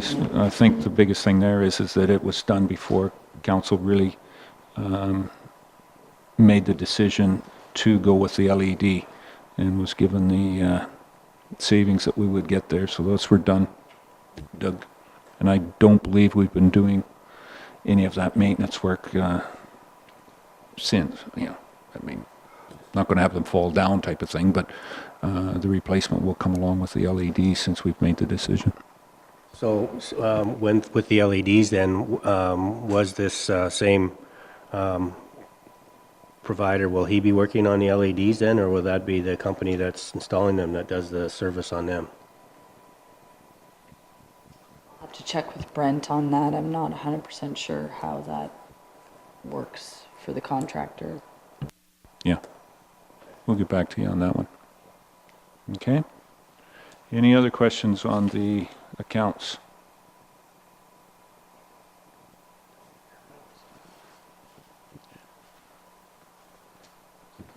Seeing none, then I'll introduce the motion. I have a motion moved by Rob Thompson, seconded by Bev Cutting. Be it resolved that the Director of Finance Treasurer be authorized to pay the accounts presented as voucher number 14, 2016 of the Municipality of West Grey in the amount of $810,299.81. Any comments, questions on the motion?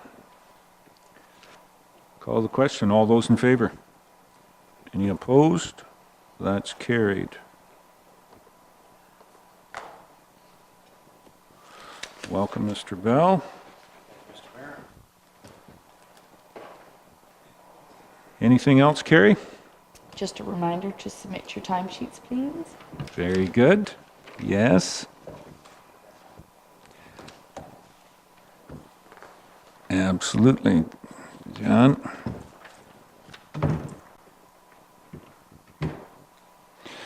Okay, then we're down to, oops, missed it. The CEO clerk's report. Larry, the first one is on AMO delegations. That's correct. Thank you, Your Worship. We've had one denial, and that's the Ministry of Environment and Climate Change have advised they're unable to meet with us at the meeting, but we have had two confirmations last week. One was with the Ministry of Community Safety and Correctional Services, Minister Orazietti, and the second one was with the Ministry of Energy, Parliamentary Assistant Bob Delaney. Both of those are on August the 15th at those times, and I will provide you with a summary of our delegations as soon as we get them confirmed. We still have two more delegations outstanding, and we're still waiting to hear back from our partners to see whether their delegations were approved as well. But those are the two that I currently have in the time set. Obviously, both meetings will be at St. Clair College for the Arts, so just to keep council appraised for your information. Thank you. Comments or questions? Councillor Lawrence, Carol? Thank you. I just wondered why council would be going with regard to the review of the Police Services Act. Is that not under your police board? Certainly under the Police Services Board would have a fair bit of comment on it, but there is a chance for council to comment on it as well too. And I think I was speaking to Mayor Patterson yesterday, Her Worship from Hanover, and they knew that we had this, and part of it will be on the comment of just the discussions that are going on at this point in time with Hanover, with the amalgamation or the proposed discussions with Hanover on joining or partnering with Hanover as well too, and just some comments from the ministry on that. Can I ask that we have the submissions before we get there, rather than getting them as we're going into the rooms, like, you know, or the presentation, I guess. Is it possible that we can have them here Friday before we leave for that weekend? Yeah, I think it's quite helpful. We used to get them, and you have them ahead of time, and, you know, it gives you more time. And I'm sorry, but I am not going to be at that one. I've got on one of the study tours at 3 o'clock on Monday. So on one of our, that's the one, it is correctional services. Community safety. Yeah, so CSCS. I won't be there because it goes at 3 o'clock, the study tour, but I still would like to see what the presentation is, and Yeah. One of the things, working with Larry on those presentations, knowing ahead of time that you have them, we can probably get those, finding out on Friday before you leave on Saturday to go to Windsor that, oh, yeah, we're going to give it to you. It's a little onerous to make them up, and then all of a sudden you're denied, but on these two, I think we can do. I'm not asking for those. I'm just asking for the ones that we already know, if we could have that presentation. And Think that's doable, Larry? Your Worship, Comments? also just to point out that in some of these, I'm not the lead CAO on this because we're doing joint delegations with our surrounding municipalities. Some of the other CAOs are the leads and do the presentations. If I get them in advance, I will pass them along, and you will get ones that I'm the lead on. could we not request that they send them if we're doing it joint? Surely they can, with technology today, they can forward it to you prior to our going. Even if it is a joint and you're not the lead. I will be in contact with them, and if they can provide it to me, so that I can provide it to you, you shall have it. Thank you. Yep. Okay. Any other questions on the AMO delegations? Camping in the Newstead Lions Park. Thank you, Your Worship. This came up for some discussion at the last meeting. Since that point in time, there's been a number of individuals approach me, including members of council, in regards to the concerns that they have with the camping at that site. I've actually asked Mr. Colton to provide me with a bit more overview of it, but I think council should maybe reconsider their position on that. We do have a number of parks in the municipality, and they have one okay to have camping and others not. Plus, we're also in competition with people, so I'm just asking council to consider that. Carol. Thanks. I had quite a few calls about this, and different to what we were talking about, you and I, at the last meeting, how it had been done over the years, and they usually, they didn't bother anybody when they camped, and they were just in for this particular, there was about 3 families, and they were there for the whole weekend, from Friday to Sunday, and kind of commandeered the whole area. Isn't a good idea. So I think probably and it's the only one I know of that people are camping at. Well, But there might be others, I don't know, but this one, unfortunately, something like that happens, word of mouth gets around, you're going to have a lot more people going in there for free and, exactly. using up. So, there's nothing wrong with them pulling in even for the day if they want to, but no overnight parking, or no overnight camping, or whatever you want to call it. But I think we need a policy and then a sign. No policy and/or I don't know whether to do it by bylaw, and I'm going to look towards Mark to bring something back Yeah. too, because I agree fully. It's always, that was my understanding at the Lions Park in Newstead, kind of overnight, and, donation at the gate there is the way it's been accepted, but it seems that it's gone beyond that. Certainly this incident a couple of weeks ago, when you say that you don't know of any other ones, I got a report from an individual that we had one at McGowan Falls. A guy had set up a tent trailer at McGowan Falls. Yes, yeah, basically in the parking lot there at McGowan Falls. Was there overnight. The campground's right over there. Oh, well, I didn't, seemed to be very apologetic and everything, and ended up moving on. But think if the individual had not been approached, probably would have stayed there for a couple more days. Perhaps you need to take that back to conservation, and I mean, that's their land. Maybe they have to have a sign and a policy that there's no overnight parking or camping there. Well, that's where it came from, so yes, we're going to be looking at that at the conservation as well too. There's more and more and more people from the city coming up here. I heard a couple of things on the weekend farther north that it's unbelievable. Yeah. Yeah. Bev, speaking of somebody that's been camping and vacationing for a month. Yes. We came home from our very short vacation. Oh, right, and sorry, yes. There were apparently, according to Jess, there were people had set up a tent and used our campfire and our picnic table right down by the river and were there. And she came home from work and went, They were set up and camped right on our property. So there you go. And as Larry has indicated, there are at least a half a dozen private campgrounds in the area, the conservation area as well too. So I think day picnicking will have to be just a little bit more diligent as to the municipal parks are for day use, not overnight use. And council agreeable, we'll bring something back at the next council meeting to address that. Okay? Good with that? Any other comments, Larry? Thoughts, questions? Just wanted to remind everybody about that meeting next Wednesday evening at Centennial Hall, as Councillor Hutchison has brought up. To remind, I'm sending out emails to see if we can get some people attending that, and it was good to see some people showing interest this morning in the delegations as well. So we look to have a good meeting at that. That's Wednesday, August the 10th at 7 p.m. at the Centennial Hall in Ayton to discuss upcoming Canada 150 and Ontario 150 events.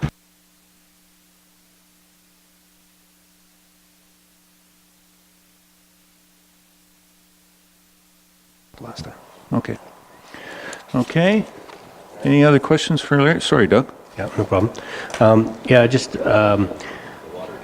I just wondered when you mentioned that this morning about the that meeting, and I was sort of had the pretense that we were having that meeting as part of the celebration part of it for people interested in doing the celebrations, and I think now you've mentioned that it's going to be for infrastructure or larger projects, that the focus might change a little bit. I'm just hoping that we have council representation. I asked Carrie whether she was coming to it, but she said she hasn't been formally invited. But just because they may want to talk about grants, like if you're talking Elmwood Library now and some of these bigger projects, that could take up a big part of the meeting itself. And my focus really was, what are we doing as West Grey in terms of celebrating Canada 150 over the years, which is a different grant. So it looks like now we've expanded it to what's our main project going to be that we're going to apply for. So I think we're going to have a different focus, or we're going to have a larger focus than what I was originally planning.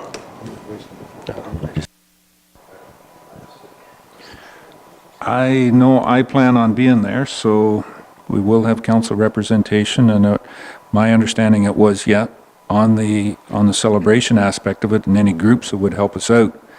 But if I misspoke, it was only because what I've heard from 3 or 4 other individual groups that they were coming and pitching their project was, they were going to come and pitch it anyway. So that's why I threw it out to, because that seems to be the understanding that's out there is, okay, yep, well, what about this project? What about that? I said, well,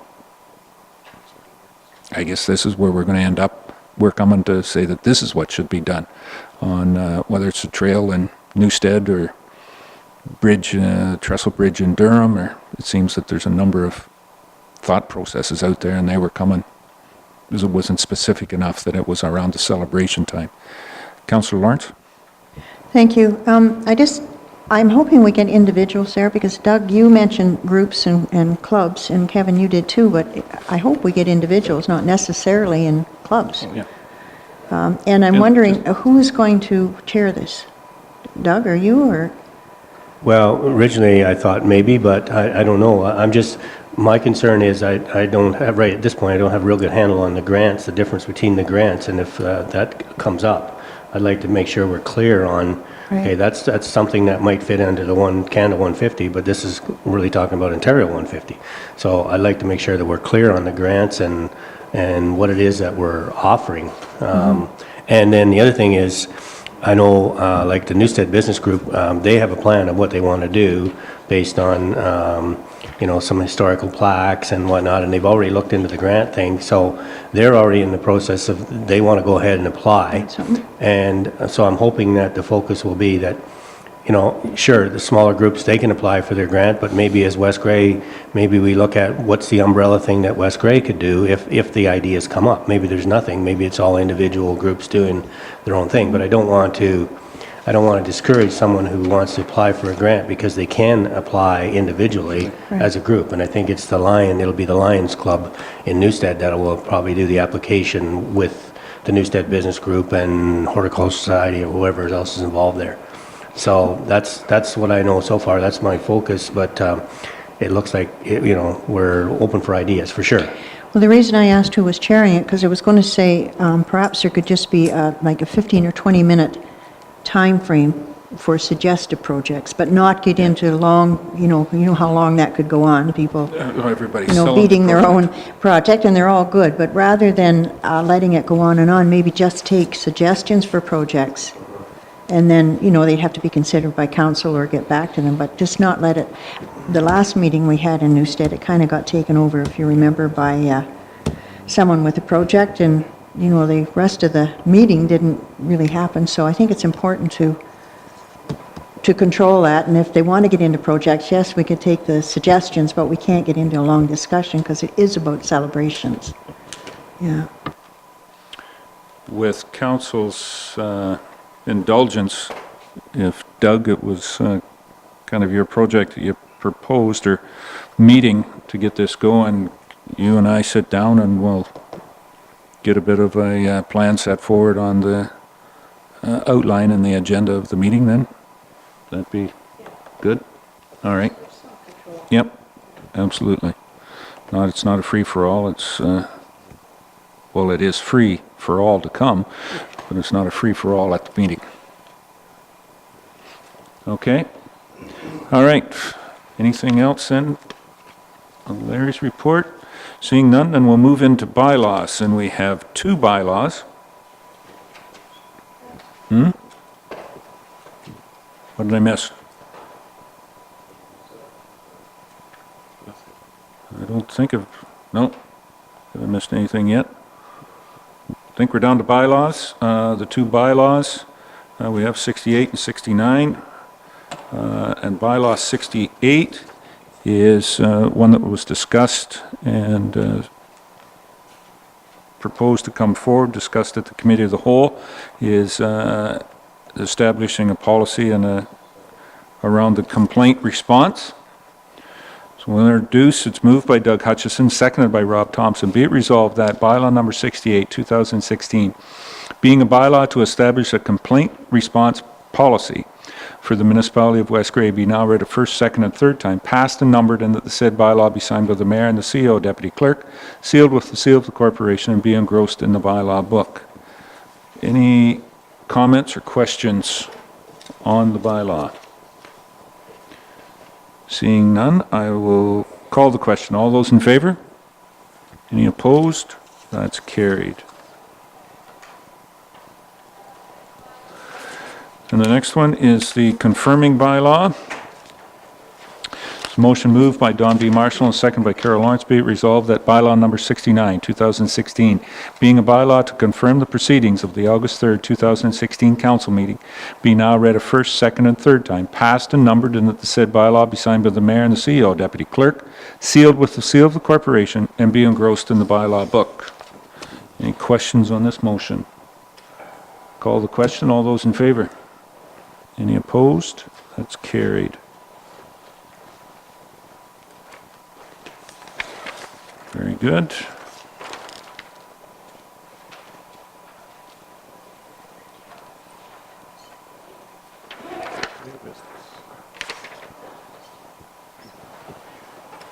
I don't want to go that to airdrop. Any new business? So, Don, Councillor Marshall. I forgot to ask Carrie, Carrie was supposed to bring back a report or some discussion on the budget for the move for the library. Is that coming up later? If council so wishes, I think we'll get Carrie to have her return. I suspect because she was off the week, it's probably coming to committee of the whole, but I'll get her. It's either committee of the whole or coming to the next council meeting. That's the one that was discussed at committee of the whole, Don? That's right. Right. And that was a portion of the meeting that I was away for. Rob? Add to that, I thought they were going to come back with confirmed figures because I questioned some of their items on their budget that didn't match up, and they way over budget. I forget now, I have it here, but I told them we bought a sign for the cemetery out here for $800, and I think they budgeted $4,000, $5,000. So I think there were a lot of things they were going to come back with.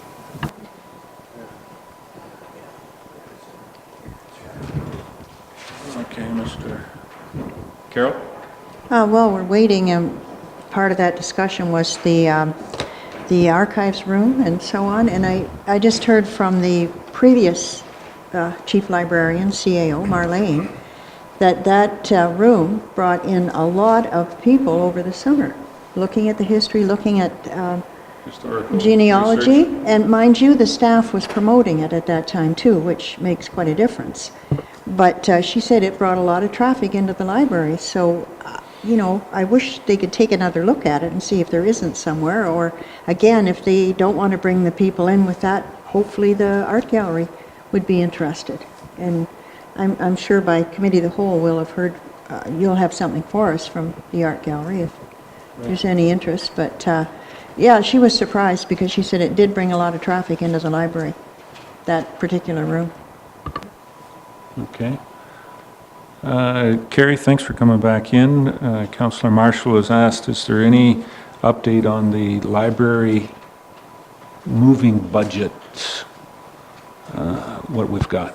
Yeah, we don't, naturally, we don't have any funds. You're going to have to borrow for these. I hadn't had a chance to put it together in a report, so that's, but we have about 82,000 in development charges, about 133,000 in our library reserve for the building. The building cost us about 338,000, so that leaves us with about 123 to finance for just the building and renovation purchase. On the estimates for the move, they included HST on there. If I back out, there's no HST on staff hours. Recalculate it with the rebate in there, they would be looking at $37,116 for moving expenses based on that once I adjust everything for the HST rebates. So if we add in the 37,000, roughly, you're looking at needing to finance $160,000, the balance of the building plus moving. Okay, Carol? Have they got back to you? They were going to confirm some of these figures, like Rob was just saying, the sign, for instance, they've got 5,000 in there, and the cemetery sign was what? 800, that sort of thing, like they've projected. Have they got back to you on any of that? No, and I was off on vacation last week and Kim's off this week, so we haven't been able to connect at all. Okay, thanks. So could we either come back to an update maybe on the next council meeting and/or committee of the whole at the end of the month? Because I think the proposal is still October, Don? The move? Yeah. So we've got a week or so in there to get some of the confirmation and decisions and the financing aspect of it, where it's going to come from. Is that good, Don? Go ahead. I guess right now the shelving, they got to build new shelving, some new shelving, and that's vital if we're going to move the week after Thanksgiving, that shelving is started very shortly to be ready.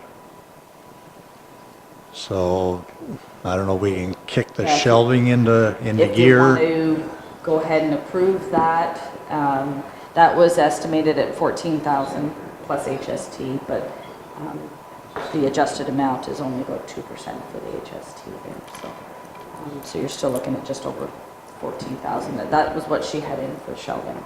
It's 14. Go ahead, Rob. I just wonder why council is up to foot the bill. I mean, is it not, is it not up to the library themselves to raise the funds and do this move, like similar to what the cemetery is, and same idea? They don't really fall under council as such, but if we want to raise funds for the cemetery, we fundraise. Why isn't the library doing this? Why is it up to us? I'd like to know. I just asked the question. I don't have an answer because I'm not that affirmed. It seemed like an operational thing. Don? Well, I guess I appreciate that comment. So if the council provides the budget for the library and the library board runs the service, I appreciate that. So if that was the case, then the library could borrow the money and then we'd have to pay it back in, like next year's budget would have to reflect that payback. So it'd be the same idea as when we borrow money to purchase a riding lawnmower for the cemetery. It'd be the same idea. You'd pay it back to council over a 5-year at 3% interest. I guess so. That's what council desired, that they set the budget and here it is. And Both of them are autonomous, right? So Right. cemetery and Somewhat. Carrie, you want to give us some The main description? difference, the library board, I would say, is more like your police services board. It has its own act, but the tax levy still provides the funds. Cemetery board, fortunately for us, the Durham Cemetery does not hit the tax base at all. It is 100% self-funded. So it is slightly different when you're comparing the cemetery to the library. They're more similar to the police board, where we provide all tax levy dollars towards that service. It's just the boards that determine how it's spent. Okay, Bev? What I'm very surprised about, and of course I wasn't here for the original discussion, but why was this not brought up when the original building was looked at and discussed with the chief librarian and went through and you know, needs and wants were being discussed at that point? Why was this budget not given to us then at that stage so that we had an idea that there was another $40,000 needed to do all this? That's what I don't understand. It's a month and a half too late for us to do anything. We can't say, no, you can't have it at this point because you have to set the library up. But to me, it's completely out of whack with the time frame. Doug, and then Carol. Yeah, but I think going in, we knew in this move that there was going to be some extra costs. We knew that there was going to have to be shelving and that there was going to have to be some changes made. So I think as our mandate is we provide the building for the library, and if they need a sign and they need shelving, then I think then we should provide that. I agree, it needs to be hammered down, narrowed down, so we know a little more specifics, but I think it's part of the process that we need to provide that building, and it needs to be in a library format. And we knew there was going to be some costs when we went in there and looked at that. Right now, it was just an empty building. So we knew that they were going to have desks and shelves and so on. So, and it wouldn't have been part of their budget last year, right? Because they wouldn't have had known that this is all going to happen this year. So Well, I think it's agree, a but big- at the same time, they have had 3 months of looking at this building, going in and speaking to the renovator who was doing the renovations. They've had this, that, and the other thing. We've never had something put in front of us for $40,000. So that, to me, is, where the downfall is. Not the fact, I realize we have to provide a sign and shelves, I get that, but the fact is it's come in way late of the fact of us having set and purchased this building and not knowing that that 40,000 was on top. When they've been in there looking at the building and speaking to the person who was doing the renovations, et cetera, et cetera. It's a very slap-happy way of throwing 40 grand at us, I think. Carol? Well, I think the library should be having fundraising. Not necessarily the board, they should lead it, but a committee perhaps of users. And although we weren't successful in raising as much as we wanted when the Durham Arena renovations were done, but there was monies raised, I think about 50,000 publicly, to help with the costs. And it's no different. We own that building and we operate it and everything else. But there was public fundraising to help offset the cost. And I don't know why the board hasn't, done something before now, since this has all been in the works. But and as you know, it's difficult to raise money once a project is open. That's what happened at the arena. So I think they should try, though. At least maybe they could at least raise the cost of the move. That 40,000 or whatever, it's going to be less than that. But the ratepayers are providing the building and the renovations and all that kind of stuff. Maybe the people that use it and the board that operates it could fundraise for the move. Could I ask the Councillor Marshall if there's been any discussion of fundraising at the board? Yes, there has, and we're going to the Lions Club. Well, you sure won't get that much from the Lions Club. You might get some, but you need a much larger campaign than that. Yeah, as you know, by the arena project, we need huge. Well, you do, but as I said, there was 50,000 raised for the arena, and that would cover, if you could do that, you could cover your costs of moving. Well, let's hope that we don't have another tornado that comes in the meantime, just when you're doing it, like the arena one did. That had a serious effect on the fundraising ability of the arena here in Durham project, but certainly the one in Newstead, there was considerably more funds raised for the hall in Newstead when it was built over a short period of time. And I guess that's what this budget doesn't have is there any funding in there to offset some of those costs on? Good discussion, but I'm going to call it kind of to an end and ask Carrie if we can work with the library staff and or whether there's an ad hoc moving committee, Dawn, to get a little more succinct budget there and see whether there is any offsetting revenues, and Carrie bring back some options for council on that, whether it's at the next, if we can do that before the next council meeting and or committee of the whole meeting at the end of the month, and that would still be in the time frame to allow the move by Thanksgiving. Correct? It's when the time calendar is? So we're waiting on that to approve getting the shelves started. It's going to be close. Well, I think that in my mind, it's still some operational stuff. Doing the shelving, you've got that. If there is a deficit at the end of the year, Carrie, the municipality picks it up anyways, do we not? Yeah, but it's... If it was a board Yep. but it comes from the district. Yeah, it's going to be ours at the end.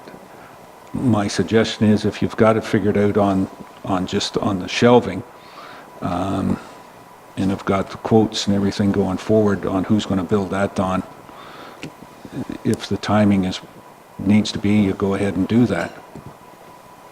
But you would know exactly then, incorporating that into this budget, that you're going to bring forward to us on the timing aspect of it. Okay? All right. Any other new business? Addendums, notice of motions, closed session. Don't believe we have any. Matters arising. Question period. At this point, if there's anything on the agenda